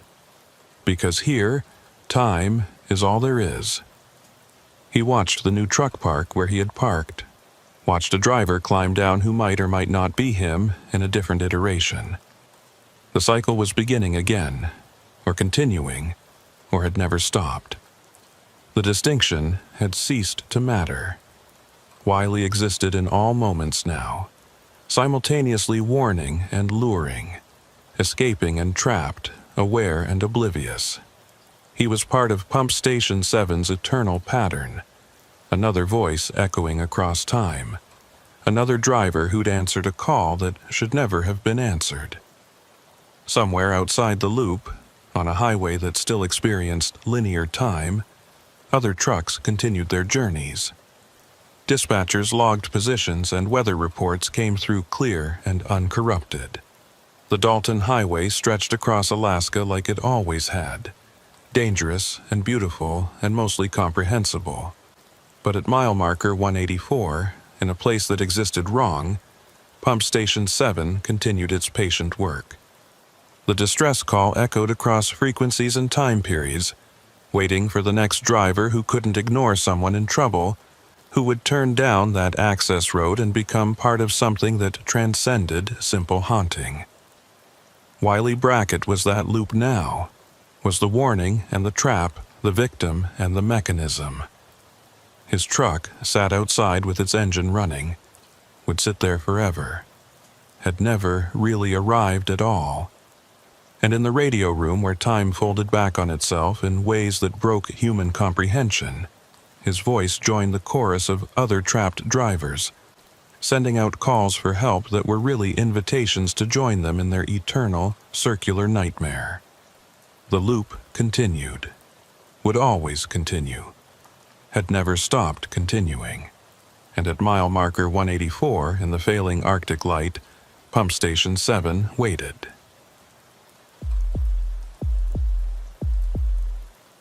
Orson Vale had been driving freight through the Yukon Territory for 7 years, and he'd learned to read weather the way some men read books.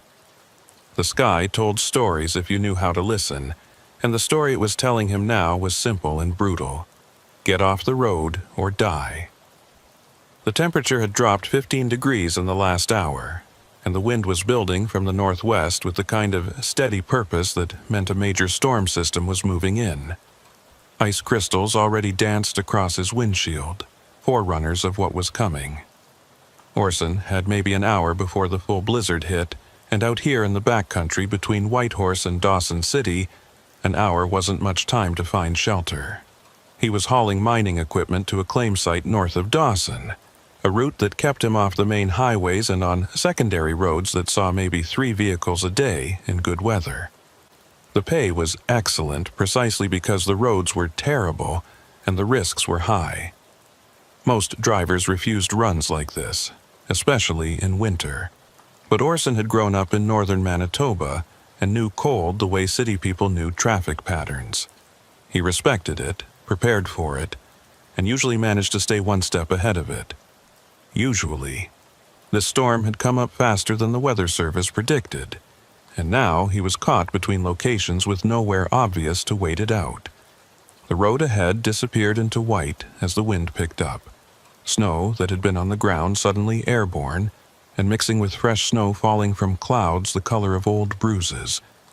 Visibility dropped to maybe 50 feet, then 30.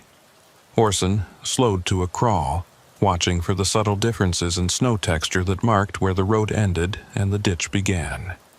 His truck had good winter tires and plenty of weight, but physics didn't care about preparation. Slide off into a ditch out here and he'd freeze before help arrived, if help arrived at all. His dispatcher knew his general route but not his exact position, and the storm would ground any rescue aircraft for days. He'd been creeping forward for about 20 minutes, covering maybe 2 miles when he saw the sign. It appeared suddenly out of the white. An old wooden post with hand-painted letters that read Morna's Roadhouse, 1 mile, food, fuel, lodging. Orson felt a surge of relief so intense it was almost dizzying. He'd driven this route a dozen times and never noticed a roadhouse, but that didn't mean much. There were dozens of small operations scattered across the Yukon, family businesses that served trappers and miners, and the occasional trucker. Some of them barely advertised because they didn't need to. The locals knew where they were, and that was enough. The access road was barely visible, just 2 ruts in the snow leading off to the right. Orson took the turn carefully, feeling his trailer slide slightly before the tires caught and pulled him straight. The road climbed a small rise and wound through a stand of spruce trees that provided some shelter from the wind. Then the roadhouse appeared, a low building with warm light spilling from its windows, smoke rising from a stone chimney. There were 3 vehicles parked in front, 2 pickup trucks and a smaller delivery van, and Orson felt his anxiety ease another notch. Other people meant safety, meant witnesses, meant he wouldn't be alone if something went wrong. He parked his rig off to the side where it wouldn't block the other vehicles and shut down his engine. The wind hit him like a fist when he opened the door, stealing his breath and making his eyes water. The temperature had dropped even further, probably down to -30 or worse with the wind chill.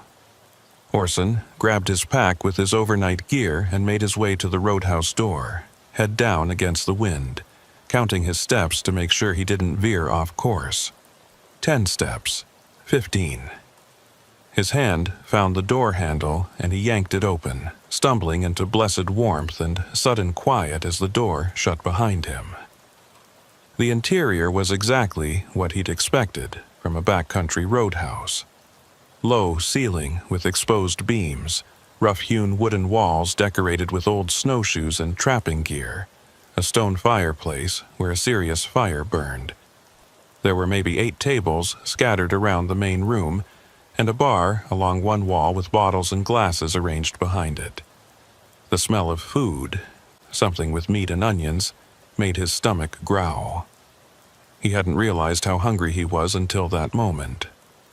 3 people sat at different tables, locals by the look of them, and they glanced up as he entered before returning to their meals. Normal behavior, nothing unusual. "Well now, you made it just in time." The voice came from behind the bar, and Orson turned to see a woman in her 50s with gray hair pulled back in a practical bun. She had the weathered face of someone who'd spent years in the north, lines around her eyes that spoke of squinting into bright snow and harsh wind. Her smile was genuine and welcoming. "Storm's going to be a bad one. You're lucky you saw our sign. I'm Morna Quayle. This is my place." Orson introduced himself and explained he was hauling mining equipment north, got caught by the storm, needed a place to wait it out. Morna nodded as if this was the most natural thing in the world. "Happens all the time this time of year. Weather service can't predict these systems worth a damn. You need a room and a meal?" Orson confirmed that he did, and Morna quoted him prices that were higher than he'd normally pay but reasonable given the isolation and circumstances. He agreed without haggling. Out here, arguing about money was pointless and rude. You paid what was asked, or you froze. A young man emerged from what looked like a kitchen doorway, carrying plates of food for one of the tables. He was maybe 25, tall and thin with dark hair, and an awkward way of moving that suggested he wasn't entirely comfortable in his own body. He delivered the food, cleared some empty glasses, and headed back toward the kitchen without making eye contact with anyone. "That's Hale," Morna explained. "He helps me keep the place running. Good worker, doesn't talk much." She gestured toward an empty table near the fireplace. "Go ahead and sit. I'll bring you some stew and bread. Coffee's on the bar if you want it now." Orson poured himself coffee from a large urn and settled at the table Morna had indicated.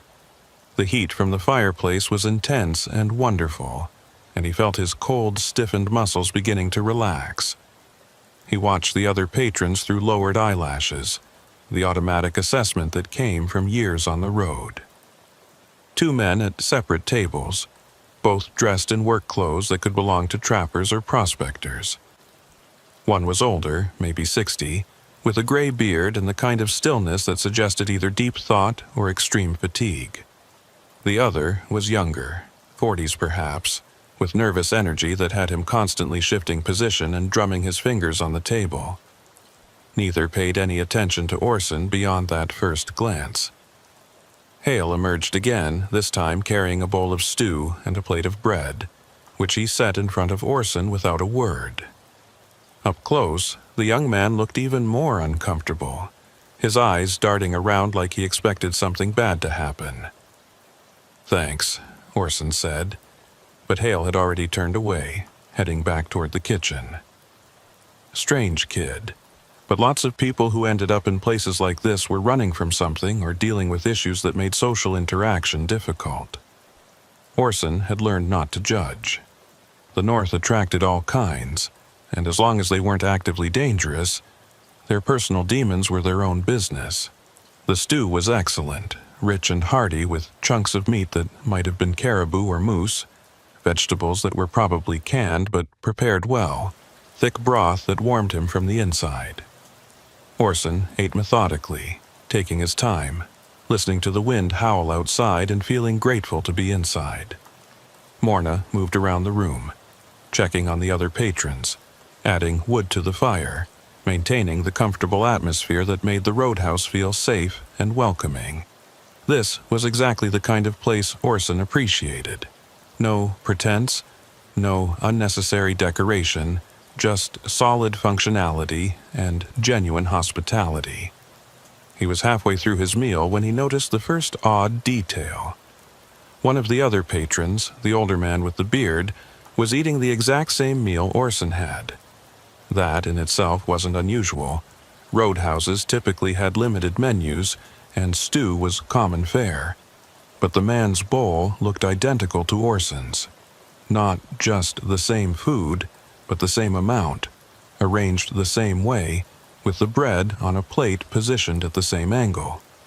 Like they'd been served from the same photograph, rather than from an actual pot of stew. Orson told himself he was being paranoid, seeing patterns where none existed. Of course, the servings would look similar. Morna probably had a practiced hand at portioning meals, but once he'd noticed that detail, other things started to catch his attention. The nervous younger patron kept glancing toward the kitchen door, not with the expectation of someone waiting for food, but with something that looked more like fear.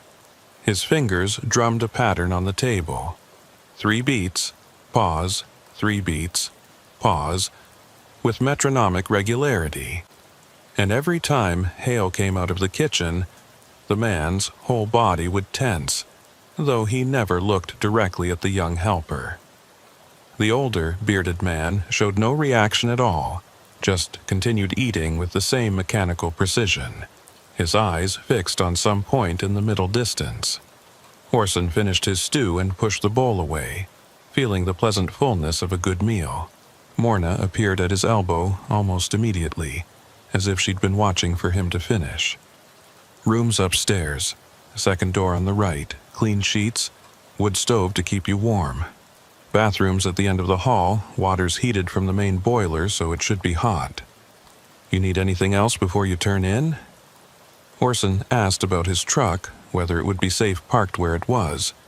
Morna assured him it would be fine. Nobody's going anywhere in this storm. Your rig will be buried by morning, but that's all. We'll help you dig out when the weather clears. He paid for his meal and room, the transaction smooth and professional, then headed upstairs with his pack. The second floor was a narrow hallway with 4 doors, 3 bedrooms, and the bathroom Morna had mentioned. His room was small but adequate. Single bed with heavy quilts, wood stove with a supply of split wood beside it, small window that showed nothing but white as the storm raged outside. The walls were bare wood, worn smooth by years of use, and there was a smell of old smoke and pine. Orson set his pack on the bed and went to check the bathroom. That's where he found the second odd detail. The bathroom was clean and functional, but the mirror above the sink showed signs of having been recently replaced. The frame was old and weathered like everything else in the roadhouse, but the glass itself was new, with sharp edges and no signs of wear. And around the edges of the mirror, where it met the frame, Orson could see what looked like caulking or sealant that was still slightly soft. This mirror had been installed within the last few days, maybe the last few hours. Why would someone replace a bathroom mirror in the middle of winter, in a remote roadhouse that probably saw minimal business this time of year? He went back to his room and lit the wood stove, watching as the kindling caught and the larger pieces began to burn. The heat was immediate and comforting, but Orson found himself unable to relax. Small details kept nagging at him. The way all 3 patrons downstairs had been eating the same meal, the nervous tension of the younger man, Hale's obvious discomfort, the brand new mirror. None of it was overtly wrong, but taken together, it created a sense that something was off about this place.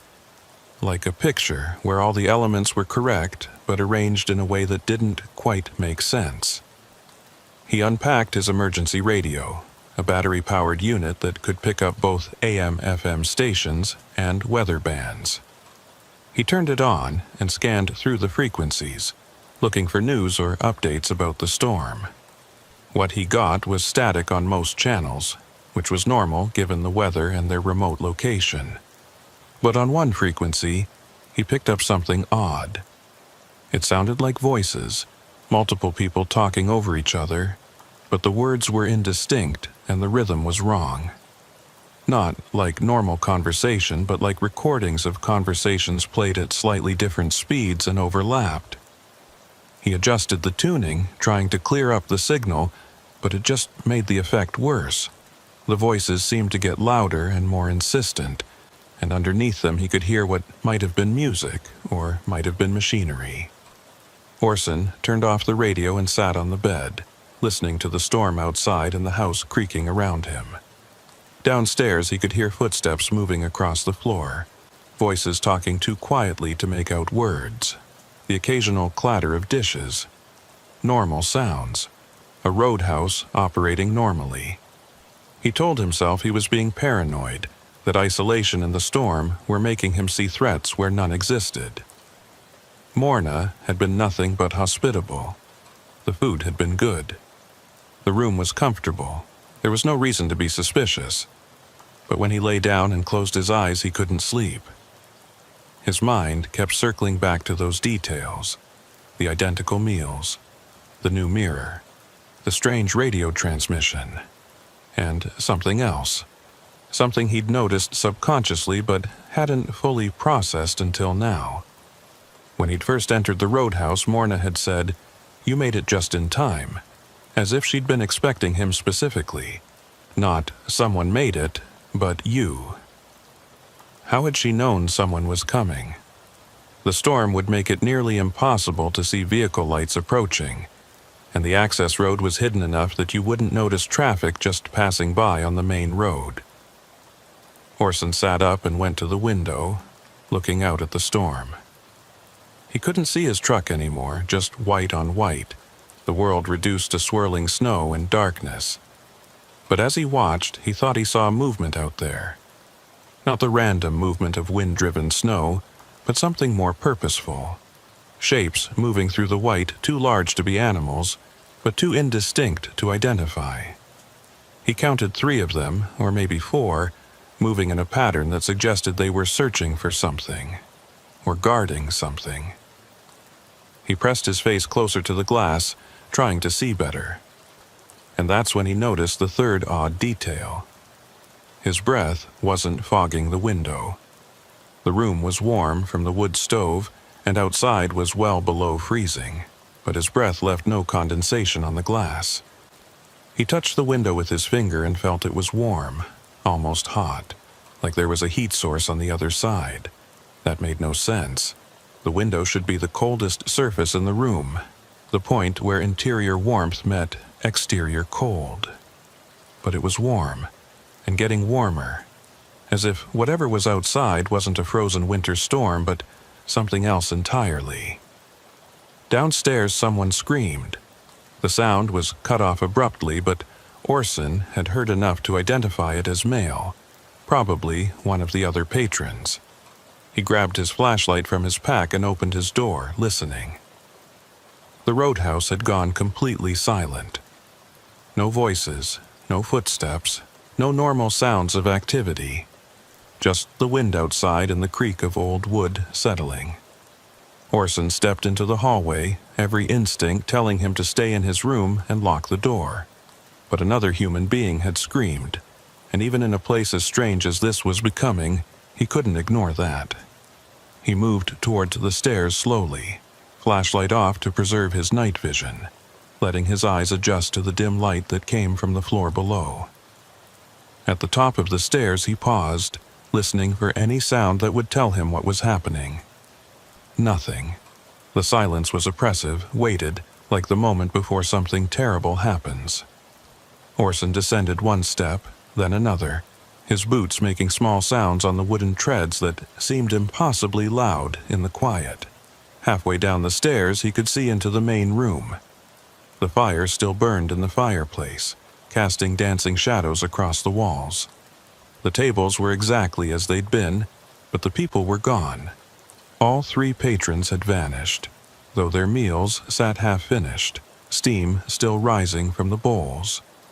Morna wasn't behind the bar. Hale wasn't visible in the kitchen doorway. The roadhouse felt abandoned, though Orson knew that was impossible. He'd been upstairs for maybe 20 minutes.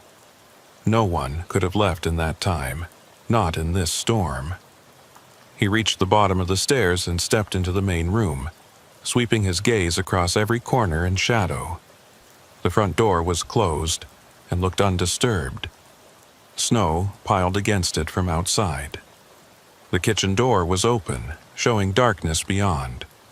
The fire crackled and popped, and outside the wind continued its relentless howl. But inside, nothing moved. Nothing breathed. Orson was alone in a roadhouse that moments ago had been occupied by 5 other people, and he had no idea where they'd gone or why that man had screamed. Then he noticed the tracks, footprints in melted snow on the wooden floor, leading from the kitchen door to the space behind the bar. Multiple sets, overlapping, some of them showing strange drag marks like something heavy had been pulled.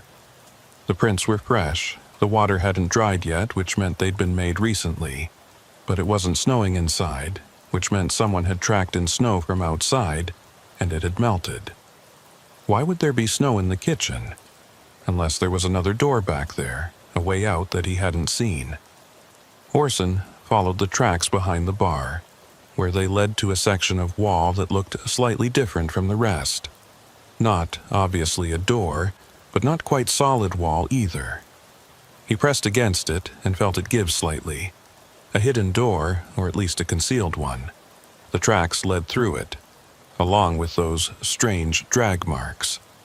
He had 2 choices: follow the tracks and find out where everyone had gone, or go back to his room and wait for the storm to pass, pretending he hadn't noticed anything wrong. Neither option felt safe, but staying in the main room felt even less safe. Exposed and visible with his back to multiple doorways. At least if he followed the tracks, he'd know what he was dealing with. Orson pushed harder on the wall section and felt it swing inward on hidden hinges, revealing a dark passage that led deeper into the building, or possibly underground. Cold air flowed from the opening, carrying a smell that was wrong. Copper and something organic and spoiled like meat that had been left out too long.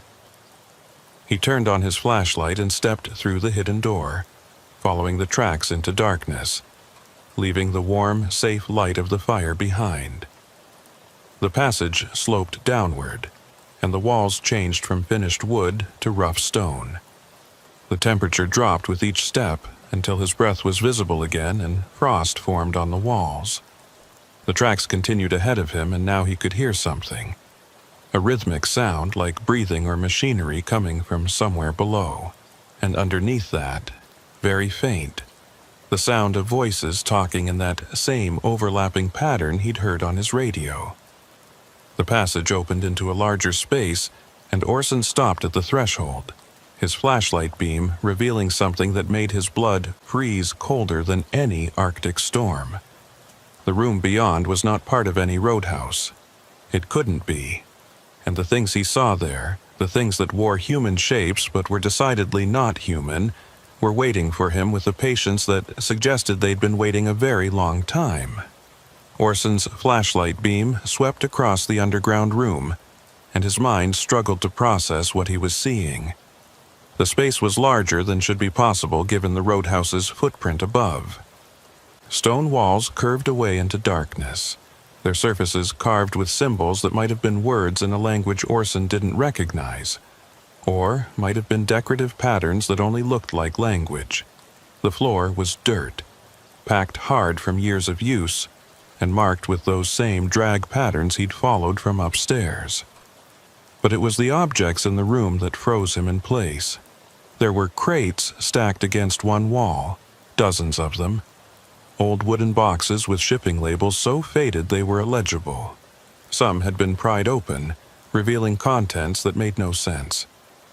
Personal belongings, clothing, photographs, identification documents, watches, and jewelry, all sorted and organized like inventory in a warehouse. Orson moved closer, shining his light on the nearest open crate, and felt his stomach turn. These weren't just random belongings, they were sorted by type and era. One crate held only driver's licenses, hundreds of them, faces staring up from plastic cards. Another contained trucker logbooks, the old paper kind that had been phased out years ago. A third was full of CB radios, all different models spanning decades of technology. These were the belongings of drivers. Truckers who'd stopped here over the years, maybe decades. And the sheer volume of items suggested there had been many of them, far more than any legitimate roadhouse would see even in a busy season. Orson's hand trembled as he picked up one of the licenses. The photo showed a man in his 40s with a beard, smiling at the camera. The issue date was 1987. He picked up another, 1993, another 2001. They went back decades, an archive of drivers who'd passed through this place. But where were the drivers themselves? A sound from deeper in the underground space made Orson spin around, his flashlight beam cutting through darkness. He could see movement now, shapes that resolved into human forms as they moved into his light. Morna Quayle stood there, and beside her was Hale Broder. But they looked different down here. Morna's welcoming smile was gone, replaced by an expression that was harder to read. Not hostile exactly, but not friendly either. Clinical, maybe, like she was observing an interesting specimen. Hale stood behind her, his earlier nervousness replaced by a blank emptiness that was somehow worse. "You weren't supposed to come down here yet," Morna said, her voice carrying the same warmth it had upstairs, but with a new undertone that made the words feel like a threat. "Most guests wait until morning. It makes things easier." Orson kept his flashlight trained on them, his other hand moving slowly toward the knife on his belt. "What is this place? Where are the other people from upstairs?" Morna tilted her head slightly, the gesture reminiscent of a bird studying prey. "The others are being processed. They come here because they need shelter, because the storm catches them unprepared, because I make sure they see my sign when they're desperate. And once they're here, once they've eaten my food and accepted my hospitality, they become part of the inventory." She gestured at the crates with something that might have been pride. "We've been doing this for a very long time. The North is good for business. Isolated routes, unpredictable weather, drivers who disappear and are assumed to be victims of the conditions. No one questions it too closely." Orson felt his mouth go dry. "You're robbing truckers, killing them and stealing their belongings." Morna's expression suggested he was close to understanding, but not quite there. Robbing is such a crude word. We're collecting, preserving, and we don't kill anyone, not exactly. The North does that for us. The cold, the isolation, the hunger. We just facilitate the process, help it along, guide people toward their inevitable end, and make sure nothing goes to waste. She moved closer, and Orson noticed that her feet made no sound on the dirt floor. "You're different from most who come here. More observant.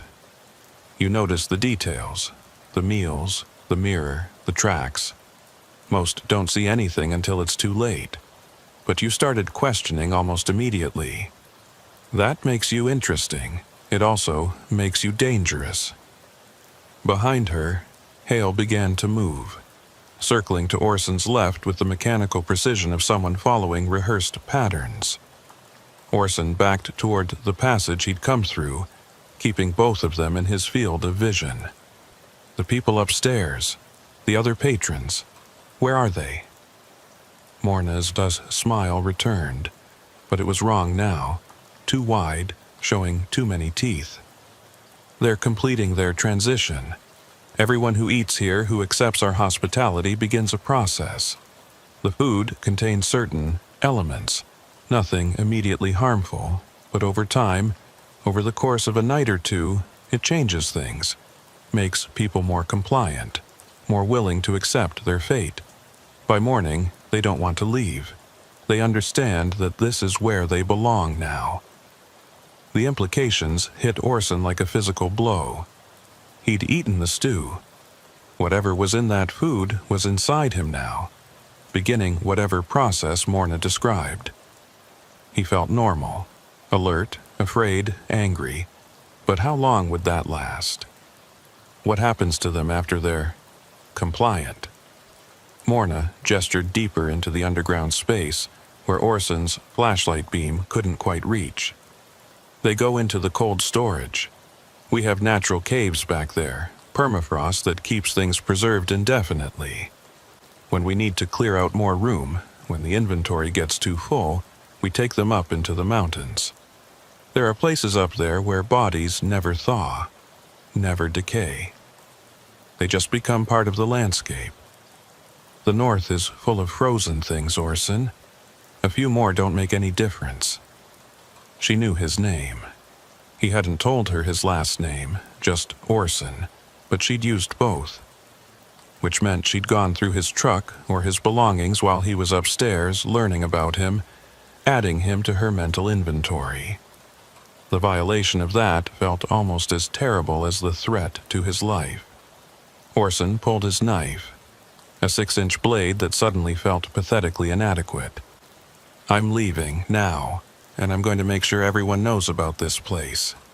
Morna laughed, and the sound echoed strangely off the stone walls. With what evidence? The roadhouse will be gone by the time you could bring anyone back. We move regularly, this building.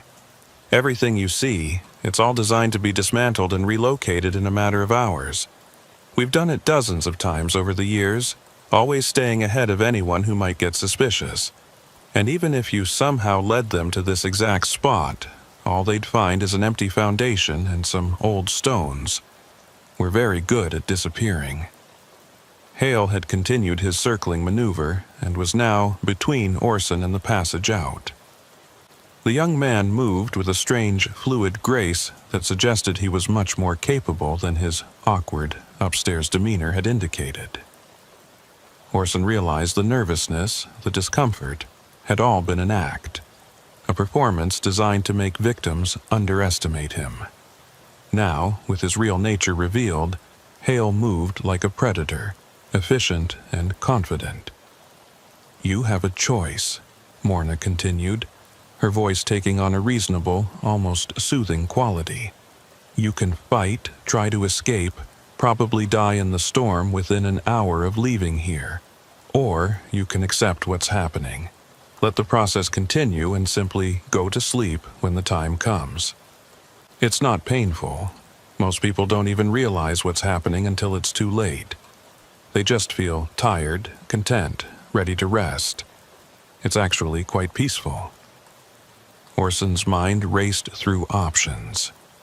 He couldn't go back through the passage with Hale blocking it. He couldn't fight both of them, not in close quarters with just a knife. And even if he somehow won that fight, he'd still be trapped in a roadhouse that might not even exist by morning. Miles from any help, in the middle of a blizzard. But surrender meant accepting their process, meant ending up as just another license in one of those crates, another cautionary tale that no one would ever hear. He made his decision and lunged forward, not at Hale or Morna, but at the stacked crates. He swept his arm across the nearest pile, sending boxes crashing to the floor, spilling their contents across the dirt. Driver's licenses, photographs, personal effects scattered everywhere. Morna made a sound of genuine distress, not fear, but frustration, like someone whose careful organization had been disrupted. "That's years of work," she shouted, and for the first time, her composed demeanor cracked. Orson used her momentary distraction to dodge past Hale, taking a glancing blow to his shoulder as the young man tried to grab him. He ran for the passage, flashlight beam bouncing wildly, the sound of pursuit immediately behind him. The upward slope felt steeper now, his legs burning with effort, his breath coming in gasps. Behind him he could hear Hale's footsteps, steady and unhurried, like someone who knew the chase would be short. The hidden door at the top of the passage was still open, showing the warm light of the roadhouse beyond. Orson burst through it and immediately grabbed the nearest heavy object, a chair, and wedged it under the door's edge, blocking it from opening further. It wouldn't hold long, but it might buy him seconds. He ran for the front door, yanking it open to face the full force of the storm. The wind nearly knocked him backward, and the cold was so intense it felt like a solid wall. Snow blasted into his face, blinding him, and he couldn't see more than a foot ahead. His truck was out there somewhere, but he'd never find it in this whiteout. Even if he did, it would be buried in snow, and starting it in this cold after it had been sitting for hours would be nearly impossible. Behind him, he heard the chair splinter as hail forced the hidden door open. Orson plunged into the storm anyway, because staying meant certain death while running meant possible death, and possible was better than certain. The snow was waist-deep in the drifts, and every step was a struggle. He couldn't feel his face anymore, and his hands were already going numb despite his gloves. This was how people died in the north. Not dramatically, but through simple exposure, the cold draining warmth and strength until there was nothing left. He thought he saw a shape ahead. His truck, maybe, and staggered toward it. But as he got closer, he realized it was just a large snowdrift, his desperation turning random geography into false hope. He spun around, trying to orient himself, but the storm had completely disoriented him. He couldn't see the roadhouse anymore, couldn't see anything except white in every direction.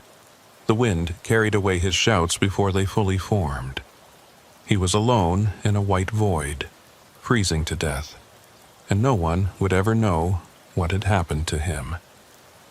Then he saw the lights, not the warm yellow glow of the roadhouse, but colder blue-white lights, moving through the snow in a pattern that didn't match the chaotic movement of the storm.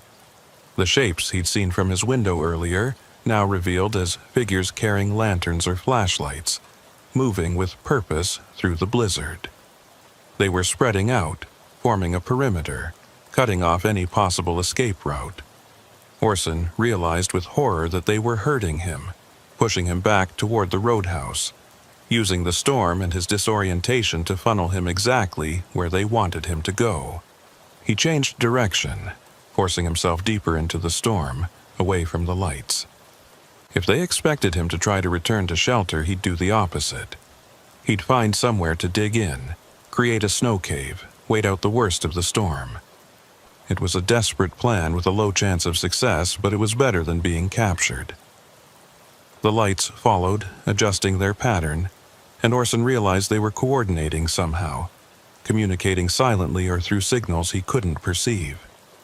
How many people were involved in Morna's operation? How large was this network of killers? His foot caught on something buried in the snow and he fell hard, his flashlight flying from his grip and disappearing into a drift. He scrambled to his hands and knees, pawing through the snow, and his hand closed on something that wasn't snow, something hard and cold and unmistakably the shape of a frozen human hand. Orson recoiled, but his survival instinct made him look closer. The body was partially uncovered by the wind, face down in the snow, wearing a parka similar to his own. A trucker who'd tried to escape, maybe months or years ago, now frozen and preserved by the Arctic cold. And scattered around the body were others, a whole graveyard of victims that the snow periodically revealed and concealed. He'd stumbled into Morna's dumping ground, the place where she brought the bodies after the cold storage got too full. How many were buried here? Dozens? Hundreds? The realization hit him that even if he somehow escaped the storm, even if he made it to civilization and told authorities, finding this exact location again would be nearly impossible. Morna had chosen her hunting ground perfectly, remote enough that people disappeared without raising immediate alarms, harsh enough that deaths could be attributed to natural causes, and vast enough that evidence could be scattered across miles of wilderness and never found. The blue-white lights were getting closer, converging on his position. They'd seen him fall, were moving in for capture. Orson forced himself to his feet and kept moving, but his strength was fading. The cold was winning, as it always did up here. His thoughts were becoming sluggish, his movements uncoordinated. The first stage of hypothermia. If he didn't find shelter soon, real shelter, not Morna's trap, he would die regardless of whether they caught him or not. Then, through the storm, he saw something that didn't fit the pattern. A dark shape that wasn't moving, too angular to be natural. Another building, smaller than the roadhouse, maybe an old trapper's cabin or equipment shed. It was a gamble. Could be another of Morna's structures, another trap. But Orson was out of choices.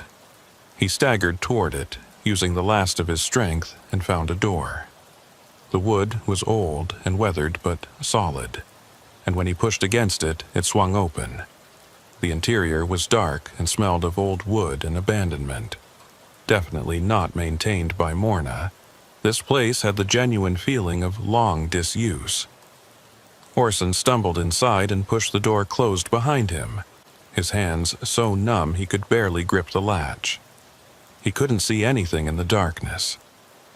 Couldn't tell if the structure was sound or if there were holes that would let the storm in.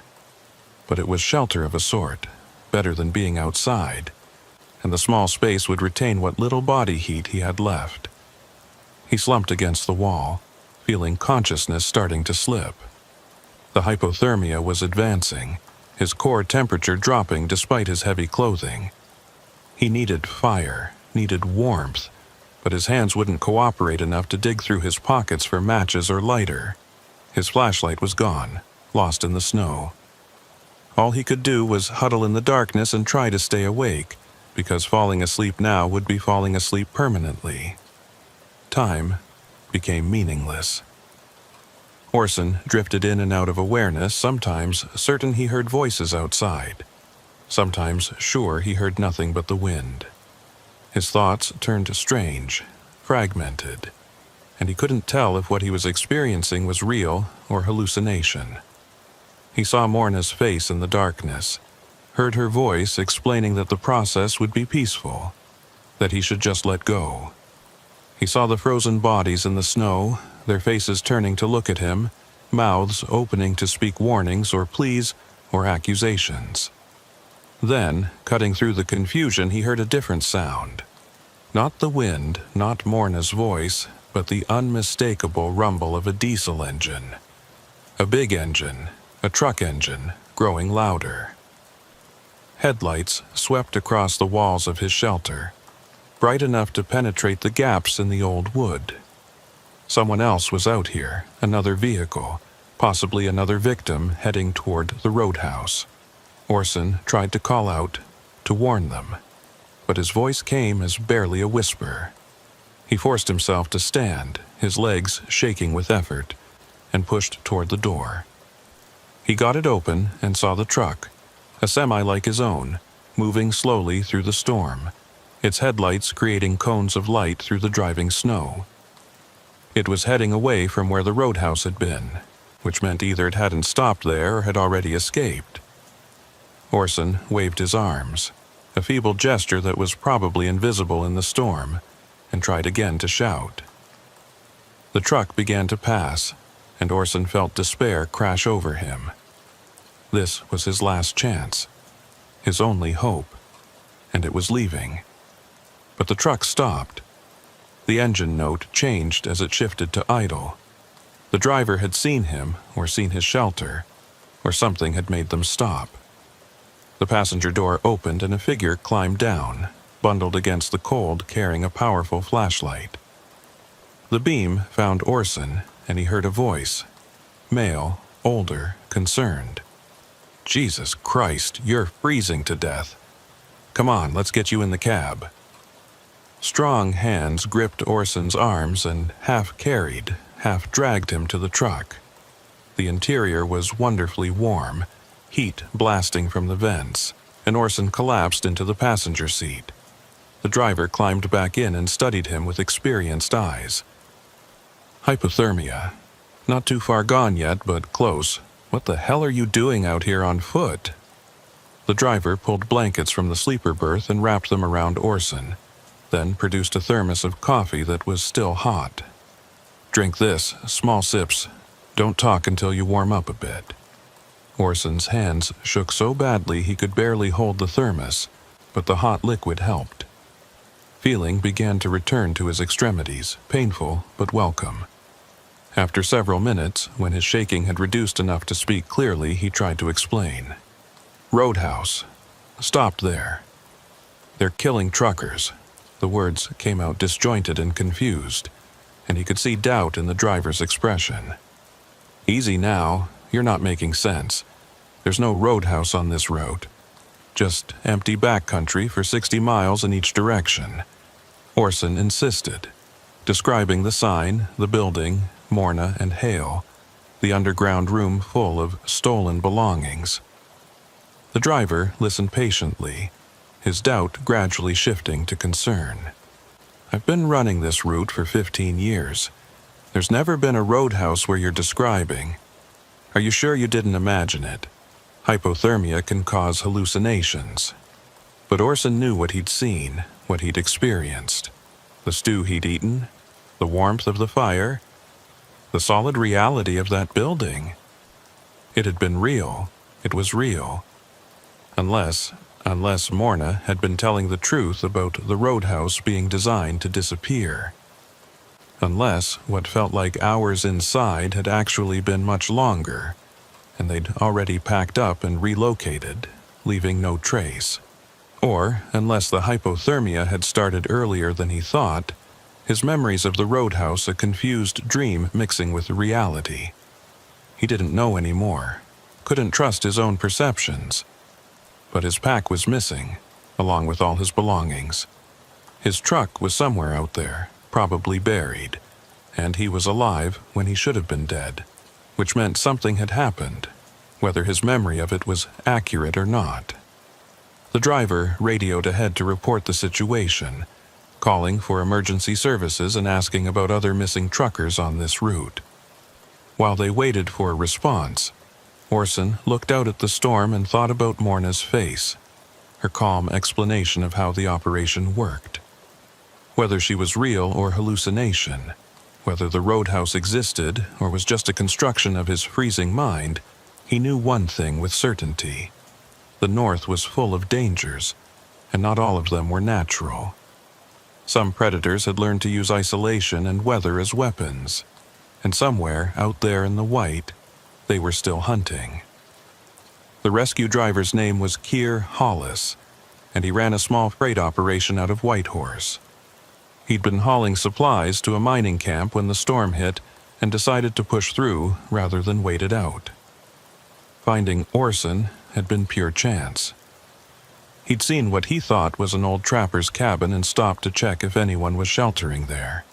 "You're lucky I'm stubborn," Keir said, as he maneuvered his truck back onto what passed for a road. "Most drivers would have holed up hours ago." Orson nodded, still wrapped in blankets, still shaking despite the cab's warmth. He couldn't stop thinking about the roadhouse, about Morna's calm explanation of her operation, about those crates full of stolen belongings. They drove in silence for a while, the storm showing no signs of letting up. Keir kept his speed low, his attention focused entirely on keeping the truck on the road. Orson used the time to organize his thoughts, to separate what he was certain he'd experienced from what might have been hypothermia-induced confusion. He'd definitely stopped somewhere.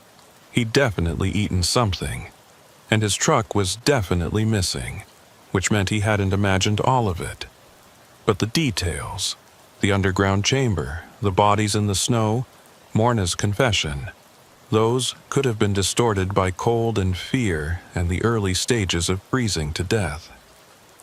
After about an hour, Keir's radio crackled to life. A dispatcher asking about his position and whether he'd found the stranded driver he'd reported. Keir confirmed, gave their approximate location, and asked about conditions ahead. The dispatcher reported that the storm was expected to last another 12 hours at least, and advised finding shelter at the next available location. Keir signed off and glanced at Orson. "There's a proper truck stop about 40 miles ahead. We can wait out the storm there, get you checked by a medic, and figure out what to do about your rig." Orson wanted to argue, wanted to demand they turn around and search for the roadhouse, but he knew how that would sound. A driver babbling about a murderous establishment that nobody else had seen, that left no trace, that might not have existed at all. He'd be flagged for psychiatric evaluation and probably grounded until he could prove he was stable. So, instead, he asked Keir about the route, whether he'd seen any other buildings or structures in the area. Keir shook his head. This stretch is empty, always has been. There used to be a few old trapping cabins scattered around, but most of those collapsed years ago. What you sheltered in was probably one of the last standing. The words hit Orson like a physical blow. If there were no structures, if this area was as empty as Keir claimed, then where had he stopped? His memory was so clear. The sign, the access road, the warm interior of the roadhouse. It couldn't all have been hallucination, but the alternative was accepting that something impossible had happened. That a building could exist and then cease to exist. That Morna Quayle and her operation were something beyond normal criminal activity. Something that operated by rules Orson didn't understand. They reached the truck stop just as full darkness descended, though the distinction between day and night was minimal in the storm. The facility was modern and well-maintained, nothing like the rustic roadhouse Orson remembered. Bright fluorescent lights, clean floors, a proper restaurant with a visible kitchen and health inspection certificates on the wall. Real, solid, normal. Keir helped Orson inside and flagged down the on-duty manager explaining the situation. Within minutes, a medic from the camp infirmary was examining Orson, checking for frostbite and testing his cognitive function. The medic was thorough and professional, a woman in her 40s named Tamsin Rourke, who'd worked in Northern Emergency Services for years. She asked questions about Orson's experience, and he gave her the sanitized version. Caught in the storm, got disoriented, found shelter in an old cabin. She checked his fingers and toes, his nose and ears, looking for tissue damage. "You're lucky," she said finally. "Another hour and you'd have lost some digits at minimum. As it is, you'll be sore for a few days and need to watch for delayed symptoms, but you should make a full recovery." She gave him a list of warning signs to watch for and made him promise to see a doctor once he got back to Whitehorse. Orson showered in the truck stop facilities, the hot water painful against his cold, damaged skin, but necessary to fully restore his core temperature. Clean clothes from the truck stop's small store, a hot meal from the restaurant, and he was starting to feel almost human again. But the nagging questions remained. Where was his truck? What had happened to the hours between when he'd supposedly stopped at the roadhouse and when Keir had found him? And most importantly, how much of what he remembered was real? He found Keir at a table in the restaurant, working through a plate of eggs and toast. The older driver waved him over. "Feeling better?" Orson confirmed that he was and joined him, ordering coffee from the waitress. "I've been thinking about your situation," Keir continued. "Your truck is out there somewhere, and once this storm clears, we can organize a search. I've got some contacts with the local RCMP detachment. They can send up a helicopter, cover a lot of ground quickly. If your rig is where you think you left it, they'll find it." The mention of RCMP made Orson hesitate. If they found his truck near where he claimed the roadhouse had been, it would support his story. But if they didn't find it there, if it was miles away or in a completely different location, it would suggest his memory was unreliable. And unreliable memories meant psychological evaluation, possible suspension of his commercial license, the end of his career. Trucking was all he knew, all he was good at. Without it, he'd have nothing. But the alternative was letting Morna continue her operation, letting more drivers disappear, and he couldn't live with that either. "There's something else I need to tell you," Orson said, making his decision. He explained everything, the roadhouse with its welcoming owner, the odd details he'd noticed, the underground chamber full of stolen belongings, Morna's confession about facilitating deaths and collecting inventory, the chase through the storm, the frozen bodies. Keir listened without interrupting, his expression neutral, and when Orson finished, there was a long silence. Finally, Keir spoke. "I believe that you believe what you're saying, but you have to understand how it sounds. A roadhouse that nobody's ever seen, that apparently vanishes without trace, run by people who've been killing truckers for decades. That's not just criminal activity, that's something else entirely." He paused, choosing his words carefully. "Hypothermia causes hallucinations. You said yourself you were disoriented. Is it possible that what you remember is a confused mix of real events and fever dreams? Maybe you stopped at an abandoned building, found some old belongings left by previous squatters, and your mind constructed a narrative around them." Orson wanted to argue, but he couldn't. Keir's explanation was reasonable, rational, much more plausible than his own account. Except for one detail. "My pack," Orson said. "I had a pack with my overnight gear. I took it into the roadhouse with me. Where is it now?" Keir acknowledged this was a good point, but offered an alternative explanation. "You might have dropped it while you were disoriented, or left it in whatever building you actually stopped at. When we search for your truck, we'll look for your belongings too. If we find them, that might help clarify what really happened." The conversation left Orson feeling frustrated and uncertain. Part of him appreciated Keir's skepticism. It was healthy, rational, exactly how Orson himself would have responded to such a story. But another part insisted that what he'd experienced was real, that Morna Quayle was out there right now, relocating her operation, preparing to trap more victims. The worst part was the doubt creeping into his own mind. The more time passed, the more the memories felt dreamlike, uncertain. Had Morna really looked the way he remembered? Had the underground chamber been as large as he thought? The details were starting to blur, and he found himself questioning his own perceptions. They spent the night at the truck stop. Orson sleeping fitfully in the driver's lounge, waking frequently from dreams where Morna's face loomed over him, asking why he'd destroyed her careful organization. Each time he woke, he was disoriented, unsure where he was or how much time had passed. The storm continued to rage outside, and through the windows he could see nothing but white. The world had been reduced to this small bubble of warmth and light, surrounded by an endless, frozen darkness that could hide anything. Morning brought a slight improvement in weather. The wind had died down and visibility had increased to maybe a quarter mile.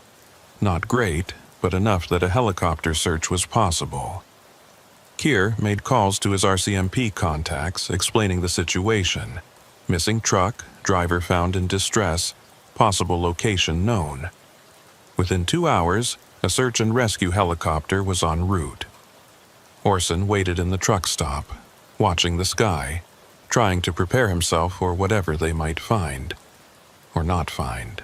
The helicopter arrived just before noon, a red and white rescue bird that landed in the truck stop's parking area, rotor wash blasting snow in all directions. The pilot was a man in his 50s who introduced himself briefly before getting down to business. Orson described the location as best he could remember: the turnoff from the main road, the access road leading to the roadhouse, the approximate distance and direction. The pilot marked it on a map and confirmed they'd search that area first, then expand the search grid if necessary. Keir convinced the pilot to let Orson ride along, arguing that he'd be most likely to recognize the location from the air. They strapped in, the helicopter lifted off, and suddenly Orson was looking down at the landscape from above. The storm had left everything buried under fresh snow, transforming the terrain into an abstract pattern of white and gray trees reduced to dark lines, roads completely invisible. The pilot flew low, following Orson's directions, heading to where the roadhouse should have been. When they reached the area, Orson's heart sank. There was nothing there, No buildings, no sign of disturbance, just pristine snow covering undifferentiated wilderness. The pilot circled the area, flying search patterns while Orson pressed his face against the window, desperate to see something that would validate his memory. He thought he saw the access road at one point, a subtle depression in the snow that might have been tire tracks or might have been natural contours. But there was definitely no roadhouse, no outbuildings, no evidence of human presence. They expanded the search, covering a 10-mile radius from the original location. And that's when they found Orson's truck.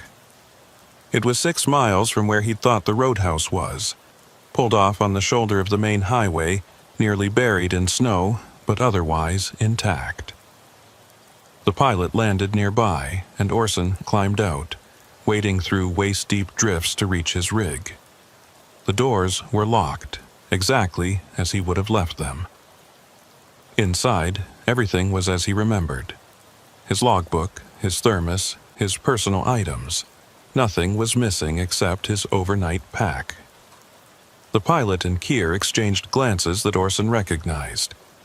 They thought he'd simply stopped here, grabbed his pack for some reason, wandered away from his truck in the storm, and gotten disoriented.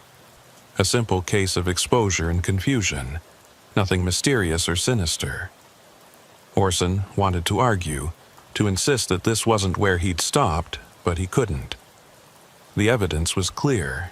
His truck was here, not 6 miles away at a non-existent roadhouse, which meant either his memory was completely unreliable, or something had moved his truck while he was at Morna's place. They searched the area around his truck, looking for his missing pack or any sign of where he'd gone. They found nothing. The fresh snow had covered everything, leaving no tracks, no clues. After an hour of searching, the pilot declared they needed to return before weather conditions deteriorated again. Orson climbed back into his truck, started the engine, which turned over after some protest, and followed Keir back to the truck stop, the helicopter escorting them from above.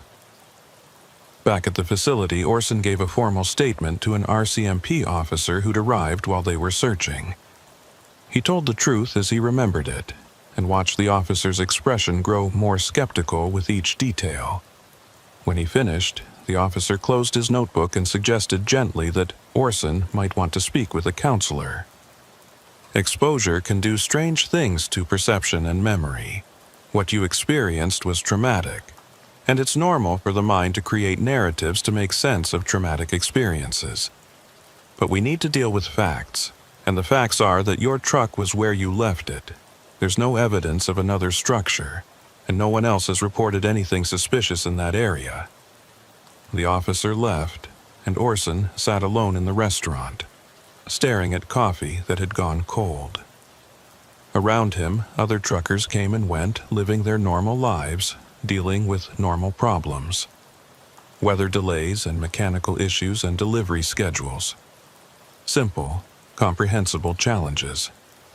None of them were questioning whether their memories were real, or whether they'd narrowly escaped from a predator that didn't officially exist. Keir found him there an hour later and sat down across from him. "Look," Keir said carefully, "I know you believe what you told me, but you have to consider the possibility that your mind played tricks on you. It happens. The cold, the isolation, the fear, they can create very convincing false memories. What's important is that you're alive and safe. Your truck is fine. You didn't lose any cargo. In a few days, this will just be a scary story you tell other drivers." Orson nodded, accepting this because arguing seemed pointless. But he didn't believe it. Couldn't believe it. Something had happened to him out there, something that didn't fit the official explanation. His pack was still missing, and he had a clear memory of the taste of that stew, the warmth of the fire, the texture of the wooden walls under his hands. Those sensory details felt too real to be hallucination, but without evidence, without support, he was stuck with doubt. That evening, while preparing to sleep in his truck, Orson found something that made his blood freeze. Tucked into his logbook, where it definitely hadn't been before, was a small piece of paper. The writing on it was neat and precise, and it said simply, "You were never here. We were never here. But we'll see you again. MQ." Orson stared at the note, his hands shaking. Morna Quayle. It was proof. Proof that she existed, that the roadhouse existed, that everything he remembered was real. He ran to find Keir, clutching the note, ready to show him the evidence. But when he found the older driver and thrust the paper at him, Keir's expression was confused. "What am I looking at? This is blank." Orson looked down and saw that Keir was right. The paper was blank now, no writing visible. He could have sworn the message had been there seconds ago, but now it was gone, as if it had never existed, or as if it had only ever been visible to him. Keir's concern deepened. "Orson, I think you need to take some time off. Real time off, not just a day or two. Talk to someone. Process what happened to you." Orson nodded numbly and returned to his truck, the blank piece of paper clutched in his hand. He sat in his cab for a long time, staring at it, willing the writing to reappear. But it remained blank. Over the next 3 days, as the storm finally cleared and Orson prepared to resume his route, he found more evidence that appeared and disappeared. A driver's license in his glove compartment, belonging to someone named Ambrose Pike, dated 2003. When he tried to show it to the RCMP officer who returned to follow up, the license wasn't there anymore. A CB radio that appeared in his sleeper berth, an old model from the 80s. Gone by the time he could document it. Small items that would appear for minutes or hours, then vanish, like Morna was taunting him, proving that she could reach him anywhere, that he'd never truly escaped. The worst was the voice on his CB radio. Late at night, when he was alone in his truck, he'd hear her. Not speaking to him directly, but as if he was overhearing a conversation. Morna talking to Hale about inventory management, about moving to a new location, about the next guest who'd be arriving soon. Always speaking about truckers, about the work they did, about how useful their belongings would be. And then, occasionally, a direct message. "You should have stayed, Orson. The process is peaceful, better than spending your life wondering what was real." He tried recording the transmissions, but they never appeared on playback. Tried having other drivers listen, but they heard only static. The haunting was personal, directed solely at him, and he began to understand what Morna had meant about the food containing elements. She'd said it made people compliant, willing to accept their fate. But maybe it did more than that. Maybe it created a connection, a link that allowed her to reach into his mind even after he'd escaped physically. Orson continued driving, because stopping meant giving up his career and acknowledging that he was experiencing a mental breakdown. He took the jobs, met the schedules, maintained his truck with meticulous care. On the outside, he was a normal driver dealing with the aftermath of a close call with hypothermia. But on the inside, he was haunted by questions that had no answers, and evidence that existed only in his perceptions. He avoided that stretch of highway between Whitehorse and Dawson, taking longer routes that added hours to his trips. But he knew it was only a matter of time before he'd have to go back. Before he'd see that sign again, promising shelter and warmth and food. 6 weeks after the incident, Orson received a call from an RCMP detective named Thora Keene. She was investigating a series of missing trucker cases across the Yukon and wanted to ask him some questions. They met at a coffee shop in Whitehorse, and Orson told her everything, expecting the same skepticism he'd encountered before. But Detective Keene listened with a different quality of attention. When he finished, she pulled out a folder containing photographs and documents. "You're not the first driver to report something like this," she said. "Over the past 20 years, We've had 17 missing persons cases involving truckers on remote Yukon routes. Most were written off as weather-related deaths, bodies never recovered. But 3 drivers survived and reported experiences similar to yours. A roadhouse that appeared in storms, welcoming owners, food that tasted wrong, disappearing evidence.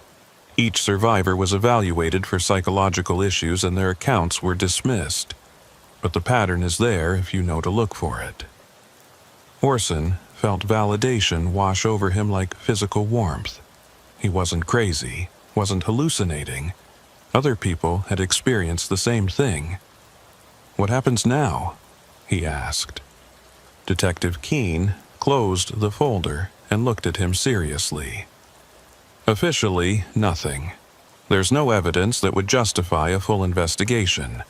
No bodies, no witnesses who can provide consistent testimony, no physical location to search. But unofficially, I'm building a case, documenting reports, looking for patterns, trying to figure out how this operation works, and I need survivors like you to help. Are you willing?" Orson agreed without hesitation. Over the following months, he became part of an informal network of drivers, law enforcement, and researchers trying to understand the phenomenon. They discovered that the roadhouse wasn't unique. Similar operations existed across Canada's remote north, in Alaska, in northern Russia. Always the same pattern. Appear during storms, offer shelter, trap victims, relocate before investigation. The operators moved with the seasons, following the harsh weather that created desperate drivers in need of help. They never caught Morna Quayle, if that was even her real name. Never found physical evidence of her operation, but they did start warning drivers, creating networks of communication, teaching people to recognize the signs of these predatory establishments. The missing persons cases dropped from 2 or 3 per year to 0, suggesting that awareness was the best defense. Whatever Morna was, criminal, something else, something that existed in the gaps between normal reality, she relied on victims who didn't know to be suspicious. Orson continued driving, but differently now. He carried extra supplies, never relied on finding shelter, always had backup plans. And he listened to his CB radio carefully, cataloging the strange transmissions, the voices that appeared during storms. Sometimes he heard Morna, frustrated about the lack of new inventory, complaining that drivers had become too cautious. Those transmissions gave him grim satisfaction. She was still out there, but she was hungry, starved of victims. Slowly being forced to shut down her operation or move to different hunting grounds. On the 1-year anniversary of his experience, Orson drove past the location where he believed the roadhouse had been. The road was clear, weather was perfect, and in the daylight he could see the landscape plainly. There was no access road, no sign, no indication that anything had ever been there. But as he passed mile marker 47, his CB crackled to life. "We're still here, Orson, still waiting, and eventually you'll stop being careful. You'll get caught in another storm, need shelter, and you'll see our sign. Because you're marked now. Part of our inventory whether we collected you or not. We'll see you again, maybe not this winter, maybe not next, but someday." It was Morna's voice, clear and certain, and then it was gone. Orson drove on, watching the road ahead, the white landscape stretching endlessly toward the horizon. The north was beautiful and deadly, and somewhere in its vast emptiness, Morna Quayle's roadhouse waited for its next victim. But not him. Never again him. He'd been marked, she was right about that. But the mark was a warning, a reminder to stay vigilant, to never trust apparent safety in the wilderness. The roadhouse was patient, could wait forever if necessary. But Orson could be patient too, and he would make sure that no other driver fell into her trap if he could help it. The highway stretched ahead, and behind him, lost in the distance, the hunting grounds of Morna Quayle remained empty. 3 years had passed since Orson Vale's encounter with Morna Quayle's roadhouse, and in that time he'd become something more than just a survivor. He was a documenter, a researcher, an unofficial expert on what he and others in their small network had come to call phantom establishments. The roadhouse was the most elaborate example they'd discovered, but it wasn't alone. There were ghost truck stops that appeared on highways during fog, phantom rest areas that offered coffee and vending machines before vanishing, even reports of entire towns that existed for a few hours before dissolving back into the landscape. All of them targeted travelers, particularly truckers, and all of them left behind the same pattern of missing persons and impossible stories. Orson had changed his entire approach to the profession. He no longer drove alone if he could avoid it, preferring to run in loose convoys with other drivers he trusted. He maintained contact via CB radio every 30 minutes when on remote routes, checking in with a network of dispatchers who understood the real dangers. His truck was equipped with multiple GPS tracking systems, dash cameras that recorded continuously, and a satellite phone that could reach emergency services from anywhere. He'd become paranoid, according to some. Prepared, according to others. Either way, he was alive. Detective Thora Keene had become his primary contact within law enforcement, though even she had to operate carefully. Her superiors didn't take the phantom establishment theory seriously, viewing it as folklore mixed with the genuine dangers of northern driving. But Keene had seen too many cases, too many patterns that defied conventional explanation. She'd built an unofficial database of incidents, cross-referencing missing persons reports with survivor testimonies and geographical data. The picture that emerged was disturbing. These operations had been running for decades, possibly centuries, adapting to each era while maintaining their core function of preying on vulnerable travelers. Winter came around again, bringing with it the familiar anxiety that now accompanied every storm forecast. Orson had learned to read weather patterns obsessively, planning routes that avoided the conditions most likely to spawn phantom establishments. Heavy snow combined with isolation seemed to be the key factors, creating circumstances where desperate drivers would accept any shelter without asking too many questions. But even with all his precautions, Orson knew that eventually his luck would run out. The North was too vast, storms too unpredictable, and human error too inevitable. Sooner or later, he'd find himself back in a situation where Morna's roadhouse, or something like it, would appear. The call came in early December, during a cold snap that had temperatures dropping to -40 across most of the Yukon. A mining operation north of Mayo needed emergency supplies, generator parts that couldn't wait for the scheduled convoy. The pay was exceptional, danger bonus included, and the company was offering to hire 2 trucks to split the load and provide mutual support. Orson took the job, and so did Keir Hollis, the driver who'd rescued him 3 years earlier. They'd stayed in contact, and Keir had gradually come to accept that Orson's experience might have been more than hallucination. He'd heard too many similar stories from other drivers, seen too many inconsistencies in the official explanations. They left Whitehorse together, 2 trucks running in tandem, maintaining visual contact and constant radio communication. The highway was clear initially, but weather forecasts predicted a major system moving in from the west. They had maybe 6 hours to reach the mine, deliver the supplies, and get back to civilization before the storm hit. It was tight, but manageable if everything went smoothly, which, as both drivers knew, was never a guarantee in the north. The first few hours passed without incident. They made good time, the roads were well maintained, and the temperatures stayed stable. They passed through Mayo, the last real town before the mining camp, and continued north on increasingly rough roads. This was backcountry even by Yukon standards, territory where cell phone coverage was non-existent, and the only traffic was mining vehicles. The landscape was breathtaking in its harshness. Endless white, punctuated by dark stands of spruce, mountains rising in the distance, a sky that threatened snow. They were about 40 miles from the mining camp when Kier's voice crackled over the CB. "Orson, you seeing this?" Ahead, the sky had darkened dramatically, clouds rolling in with unusual speed. The storm was arriving early, hours ahead of a forecast, and it was coming on fast. They had a decision to make: push forward to the mining camp or find shelter and wait it out. The camp was close enough that pushing forward seemed viable.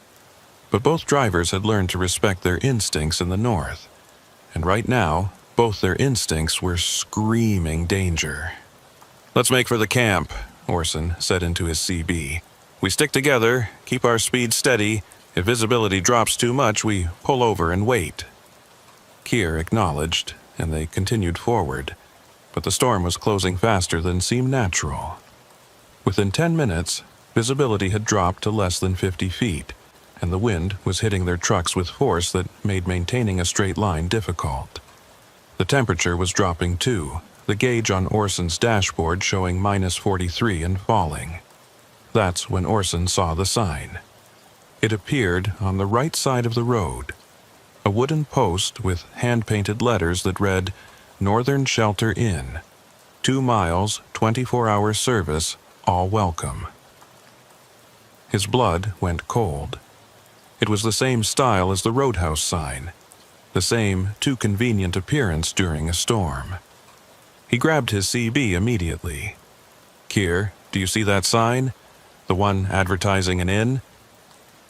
There was a pause. Then Kier's voice came back, puzzled. "What sign? I don't see anything." Orson's hands tightened on the steering wheel. The sign was visible to him, but not to Kier, which meant either he was hallucinating or the establishment was specifically targeting him. Morna had said he was marked, part of her inventory whether collected or not. Was this her roadhouse under a different name? Or was this a different operation entirely, drawn to him because he'd already been exposed to the phenomenon? "Never mind," Orson said, trying to keep his voice steady. "Must have been a shadow. Let's keep moving." But as they continued forward, the storm intensified to impossible levels. The wind reached sustained speeds that should have been physically incapable, and the snow wasn't falling. It was moving horizontally, driven by forces that felt unnatural. Both trucks were being buffeted so violently that maintaining any speed was becoming suicidal. Kier's voice came over the radio, strained with effort. "Orson, I can't see you anymore. Where are you?" Orson checked his mirrors, but Kier's truck had vanished into the white. They'd been 20 yards apart, well within visual range even in heavy snow, but now there was nothing. "I'm right ahead of you," Orson transmitted, but he was getting only static in response. He tried his satellite phone, but it showed no signal, which should have been impossible with a satellite system.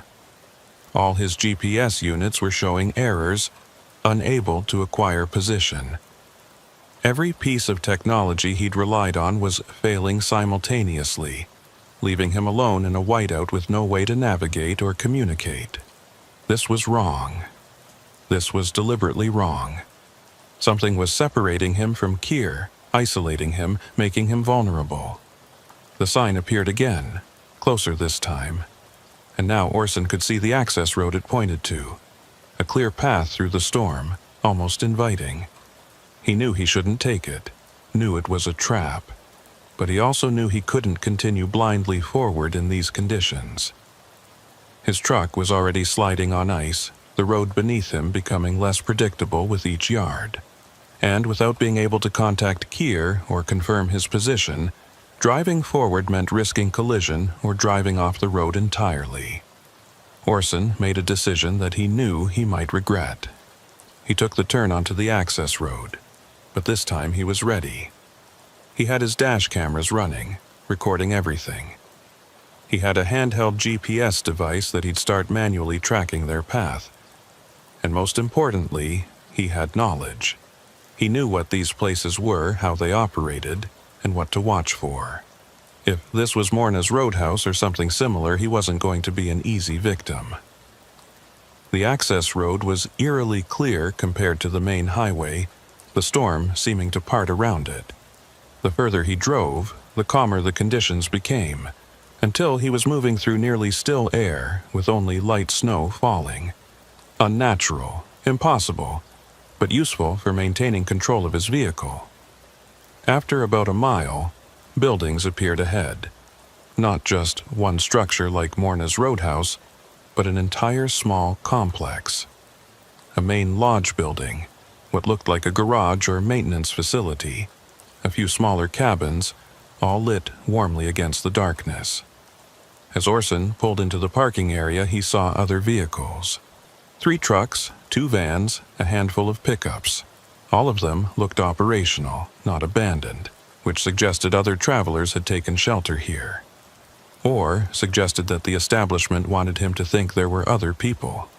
Orson parked his truck where he could leave quickly if needed, leaving his engine running despite the fuel cost. He sat for a moment, checking his equipment. Dash cameras still recording. Handheld GPS tracking his location.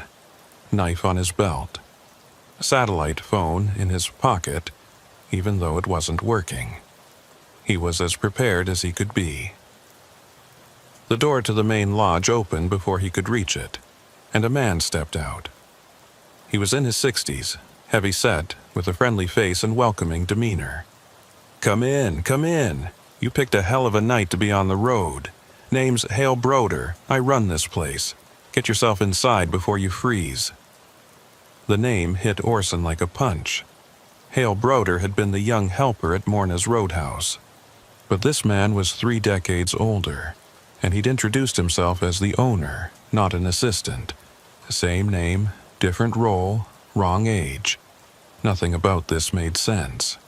Orson followed him inside, his senses on high alert. The interior was similar to Morna's Roadhouse, but more elaborate. A large common room with multiple seating areas, a substantial bar along one wall, and a restaurant section with a dozen tables. And, unlike last time, there were actually other people here. Drivers sitting at tables, drinking coffee or eating meals, talking in low voices or reading. They looked real, solid, not like the flickering projections he'd half suspected they might be. "You're wondering if this is real," Hale said, his tone still friendly but with an edge of something else. "If we're real. If you're safe here or walking into another trap. Smart questions. You're the driver who escaped from Morna 3 years ago, aren't you?" "Orson Vale. We've been expecting you." The casual confirmation that they knew who he was, that they'd been waiting for him specifically, made Orson's blood run cold. "What is this place?" he asked, his hand moving toward his knife. Hale made a calming gesture. "Not what you think. We're not like Morna's operation. We're adjacent to it, but different. The phantom establishments, as you call them, they're not all the same. Some are predatory, like the Roadhouse. They trap and kill, but others exist for different reasons. This place, the Northern Shelter Inn, we're what you might call a refuge. A real one. We appear during storms not to trap drivers but to save them from the predatory establishments." Orson didn't lower his guard. "Then why did my communications fail? Why was I separated from my partner? Why did the storm force me here?" Hale nodded, as if these were excellent points. "Because we had to get you away from where you were heading. The mining camp you're trying to reach, it doesn't exist anymore. The company shut it down 3 weeks ago, but they never notified your dispatcher. Someone else sent you that pickup request. Someone who wanted you on that road in this storm. Morna's been hunting you specifically, Orson. She's been waiting for 3 years to get you back, and tonight she almost had you." The explanation was plausible but unverifiable, and Orson said so. Hale gestured to one of the other drivers in the common room. a woman in her 40s who looked exhausted but unharmed. Ask her, ask any of them. We saved them from the same trap you almost fell into. This inn exists because someone, a long time ago, decided that if there were going to be predatory establishments in the north, there needed to be refuges too. Places where drivers could actually be safe, where the rules of those other places don't apply. Orson approached the woman driver, who introduced herself as Tamsin Rourke, different from the medic he'd met 3 years ago, but the name sent a chill through him anyway. She explained that she'd been hired for a fake delivery, got caught in an impossible storm, saw a sign for a roadhouse called Morna's Place, but then this inn had appeared and the owner had literally flagged her down, warning her not to stop at the other establishment. I thought he was crazy at first, she said, but then I saw the roadhouse up ahead, and I saw things moving around it that weren't human. Not really. And I knew he was telling the truth. Other drivers shared similar stories. All of them had been targeted by predatory establishments, and all had been redirected here by the inn's operators. The place existed as a kind of counter-operation, identifying potential victims and intervening when possible. But they couldn't save everyone. The phantom establishments were too numerous, too widespread, and too good at avoiding detection. We saved maybe 1 in 10, Hale admitted. The rest, they end up in places like Morna's Roadhouse, or worse. Orson wanted to believe this was genuine, that he'd finally found allies in his fight against the phantom establishments. But trust was hard after everything he'd experienced. How do I know this isn't just another trap, a more elaborate one? Hale's expression turned somber. You don't, you can't. That's the hell of what we're all living in, the inability to trust your own perceptions. But I can tell you this, in the morning, when the storm clears, you can leave. We won't stop you. We'll even help you find your partner Keir, who right now is sheltering in his truck about 5 miles back, completely safe but unable to move forward. And when you leave, you'll find that the mining camp really is shut down, just like I said. The promise that he could leave was reassuring, but Orson remained wary. He spent the evening in the common room, talking to other drivers, comparing stories, looking for inconsistencies that would reveal this as another trap. But everyone's accounts matched, their details consistent, their fear genuine. These were real people who'd really been saved from something terrible. Or they were a very convincing simulation designed to make him lower his guard. Late that night, unable to sleep despite exhaustion, Orson found Hale sitting alone at the bar. The older man was going through paperwork, real paperwork, ledgers and receipts and supply orders. Can't sleep either? Hale asked, pouring 2 cups of coffee from a pot that was probably 6 hours old. Orson accepted one and sat down. Tell me the truth. What are these places really? The roadhouses, the inns, all of it. What are we dealing with? Hale was quiet for a long moment, weighing how much to reveal. The north is thin, he finally said. The barriers between what's real and what's other, they're thinner up here. Has been for as long as humans have been traveling these routes. Native peoples knew about it, had rules and protections. But when outsiders came, building highways and industrial operations, they didn't respect those boundaries. And things slipped through. Or maybe they were always here, and we just gave them new shapes to wear, new ways to hunt. He took a sip of his coffee before continuing. The predatory establishments like Morna's Place, I don't know how to explain it properly. They're not just criminals with unusual methods. They're something older, something that learned to mimic human hospitality to lure in prey. They take the form of roadhouses and truck stops because that's what travelers expect to find, what they're desperate to find. And the more people they consume, the stronger they become, and the more real they get. And places like this inn? Orson asked. Hale smiled sadly. We're the same thing, but with different intentions. Someone who knew about the predatory establishments decided to create a counter. A place that looks like what travelers need, but actually is what they need.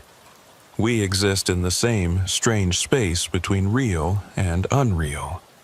The difference is what we do with that existence. We save instead of consuming. The explanation raised more questions than it answered, but Orson found himself believing it. Not because it made sense rationally, but because it matched his experiences over the past 3 years. The North was strange in ways that couldn't be explained by normal logic. Accepting that strangeness, learning to navigate it, was the only way to survive up here. So, what do I do? Orson asked. How do I protect myself and other drivers from the predatory places? Hale's answer was simple and frustrating. You stay aware, you trust your instincts. You never accept help that seems too convenient, and you never stop questioning what you see. The phantom establishments rely on desperation and gratitude to lower people's defenses. If you can maintain skepticism even when you're freezing to death, you have a chance. And you spread the word to other drivers. Build networks of knowledge. The more people who know these places exist, the weaker they become. They talked through the night, Hale sharing what he knew about different types of phantom establishments and their patterns. There were the predatory ones like Morna's Roadhouse, which trapped and killed. There were parasitic ones that didn't kill but weakened travelers, feeding on their vitality without quite consuming them entirely. There were even neutral ones that existed without clear purpose, liminal spaces that travelers could pass through safely if they didn't linger too long. The geography of the strange was more complex than Orson had imagined. Dawn came gradually, the storm outside beginning to abate. Hale kept his promise. As the light increased, he offered to help Orson locate Keir and continue their journey, but he also gave a warning. Morna knows you're here now. She knows we intercepted you. She'll be angry, and she'll be more determined to collect you. The marked never fully escape. You're always on her inventory list, always a target. You need to be even more careful from now on. Orson prepared to leave, checking his truck and equipment. Everything was as he'd left it, nothing stolen or tampered with. The other drivers were stirring, preparing for their own departures, and the scene was so utterly normal that it was surreal. As he climbed into his cab, Hale approached one last time. One more thing. Detective Keene, your contact in the RCMP. She knows more than she's told you. She's not just investigating these cases out of professional duty. She's been touched by the phantom establishments too, lost someone to them. When you talk to her next, ask her about her brother. She'll understand that you know. Orson drove away from the Northern Shelter Inn, following the directions Hale had given him to where Keir was sheltering. He found his partner exactly where predicted, truck running, driver safe, but confused about why Orson had disappeared. I lost sight of you in the storm and had to stop, Keir explained. Figured you'd either pushed through to the mine or found somewhere to wait it out. Where were you? Orson told him everything. The inn, Hale's explanations, the warning about Morna. Keir listened with the same skeptical attention he'd shown 3 years ago, but this time his skepticism was tempered with belief. He'd spent 3 years hearing stories from other drivers, had seen too many patterns to completely dismiss the phantom establishment theory. So, what now? He asked when Orson finished. Now we verify, Orson said. We drive to that mining camp and see if it really is shut down. If Hale was telling the truth about that, then maybe he was telling the truth about everything else. They continued north together. the storm having passed entirely, leaving clear skies and brutal cold. The mining camp appeared ahead, and they could see from a distance that it was indeed abandoned. The gates were locked, equipment stood idle, and a notice posted at the entrance confirmed that operations had ceased 3 weeks earlier due to mechanical failures and would not resume until spring. Keir swore quietly. Someone sent us up here knowing the camp was closed, knowing we'd be stranded in a storm with nowhere to go. Orson nodded, and knowing that I'd be desperate enough to take shelter at the first place that appeared. They searched the abandoned camp and found evidence that someone had been there recently. Fresh tire tracks, signs of entry into the main office. Someone had staged this whole scenario, using real company paperwork and legitimate-looking communications to create a trap. They reported everything to Detective Keene, who arrived with a forensics team 2 days later. The evidence was thorough: forged documents, hacked communication systems, a sophisticated operation designed to lure specific drivers into dangerous situations. But the people behind it remained ghosts. No fingerprints, no DNA, no digital trails that led anywhere useful. "It's like they don't exist," Keene said in frustration. "Or they exist in a way that doesn't leave evidence our systems can detect."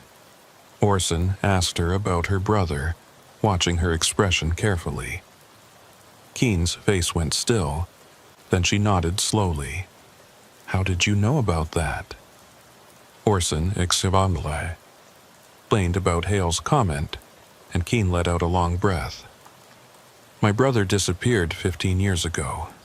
He was a trucker, ran routes through northern Saskatchewan. Last anyone heard from him, he was taking shelter from a blizzard at a place called Safe Haven Lodge. We never found the lodge, never found him. Eventually, the case went cold. That's why I'm obsessed with these disappearances. That's why I believe you when everyone else thinks you're crazy, because I know these places are real, even if I can't prove it." The revelation created a new bond between them. They were both survivors, both marked by encounters with the phantom establishments, both dedicated to protecting others from the same fate. Over the following months, they expanded their network, recruiting more law enforcement and drivers who understood the threat. They couldn't destroy the predatory establishments. Those seemed to be permanent features of the northern landscape. But they could reduce their victim count through education and awareness. Orson continued driving, but he was different now. He'd learned to navigate the strange geography of the north, to recognize the signs of phantom establishments, to trust his instincts even when they contradicted physical evidence. He'd seen the Northern Shelter Inn twice more in the years that followed, always during storms when he was most vulnerable, always offering genuine refuge. And he'd avoided Morna's roadhouse several more times, recognizing her traps before they could close around him. But he knew she was still out there, still hunting. Sometimes he'd hear her voice on his CB radio late at night, talking about inventory management and the one that got away. Sometimes he'd see her sign during storms, just visible at the edge of his headlights before he could change routes and avoid it. She was patient, as she'd said. She could wait forever if necessary. And he was marked, part of her collection whether physically present in her cold storage or not. 5 years after his first encounter, Orson was hauling freight through the Yukon in early winter when he saw something that made him pull over.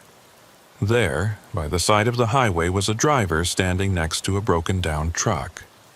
A young man, maybe 25, looking cold and desperate. It was late afternoon, and storm clouds were building. This driver wouldn't survive the night without help, but Orson had learned to be suspicious of everything, especially coincidental encounters. He approached cautiously, keeping his distance. "You need help?" The young driver nodded eagerly. "Yeah, man. Alternator died. No power, no heat. I've been stuck here for 2 hours. Can you give me a ride to the next town?" It all seemed legitimate. The disabled truck, the desperate driver, the reasonable request. But Orson had learned that the phantom establishments could create elaborate scenarios. This could be genuine, or it could be Morna wearing a new face, using a new trap. Orson made a decision.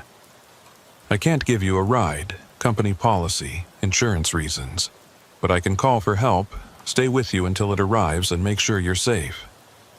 He called Keene, gave their position, and requested emergency services.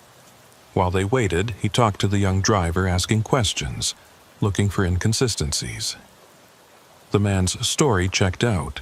His name was in the trucking company database. His route was legitimate. His breakdown was explainable. He seemed real. But as the sun set and the storm moved in, Orson saw lights in the distance.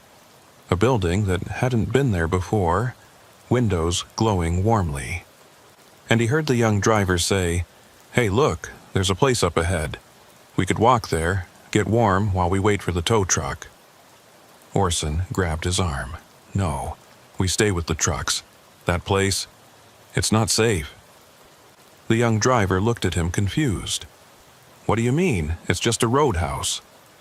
Orson spent the next hour explaining about phantom establishments while they waited in his cab, the heater running, the storm raging outside.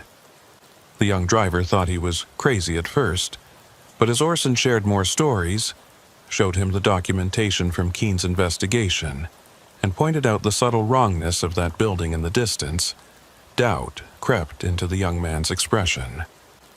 "So we just ignore it, even though we could freeze?" Orson nodded. "We ignore it, because freezing is better than what happens if we go in there." The tow truck arrived 2 hours later, and the young driver was safe. As they parted ways, the man thanked Orson and asked how he could learn more about these dangers. Orson gave him Keene's contact information and the websites where survivor networks shared information. One more driver educated.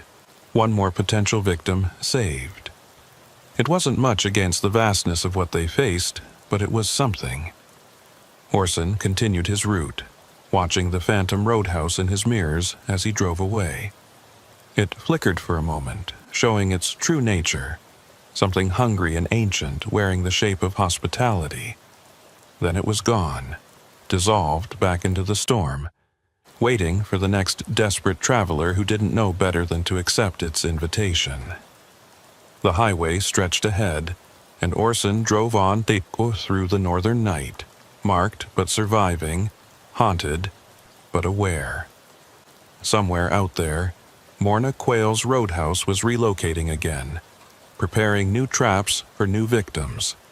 And somewhere else, the Northern Shelter Inn was appearing to save someone who desperately needed saving.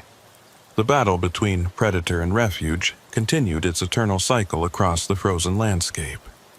Orson was part of that cycle now, neither fully victim nor fully saved.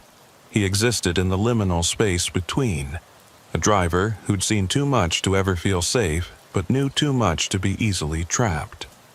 The North had marked him, had shown him its hidden face, and he would spend the rest of his driving career navigating its strange geography. The CB radio crackled with Morna's voice one last time. "We're patient, Orson. So very patient. And winter comes around every year. We'll see you again." Orson didn't respond. He just drove on, watching for signs that appeared too conveniently, for buildings that promised shelter without earning trust, for the subtle wrongness that indicated he was approaching something that existed in the spaces between real and not real.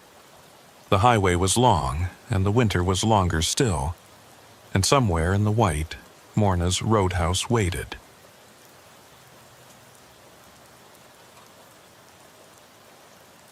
Hello, friends. Did you know nearly 80% of those who watch my videos aren't subscribed? If you enjoy these stories, please hit that subscribe button and leave a like. It really helps. Thank you for being here. By the way, where are you watching from? Let me know in the comments. Elmer Hastings had been driving the same route for 15 years, hauling freight between New York City and Buffalo along Interstate 90, and in all that time, he'd developed what he considered to be the most important rule of long-haul trucking: never pick up hitchhikers. The highways were full of desperate people with stories that would break your heart and problems that could get you killed.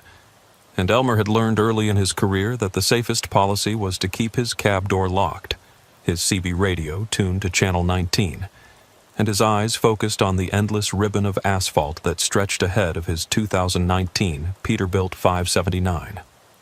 The morning of October 15, 2024, started like any other Tuesday for Elmer.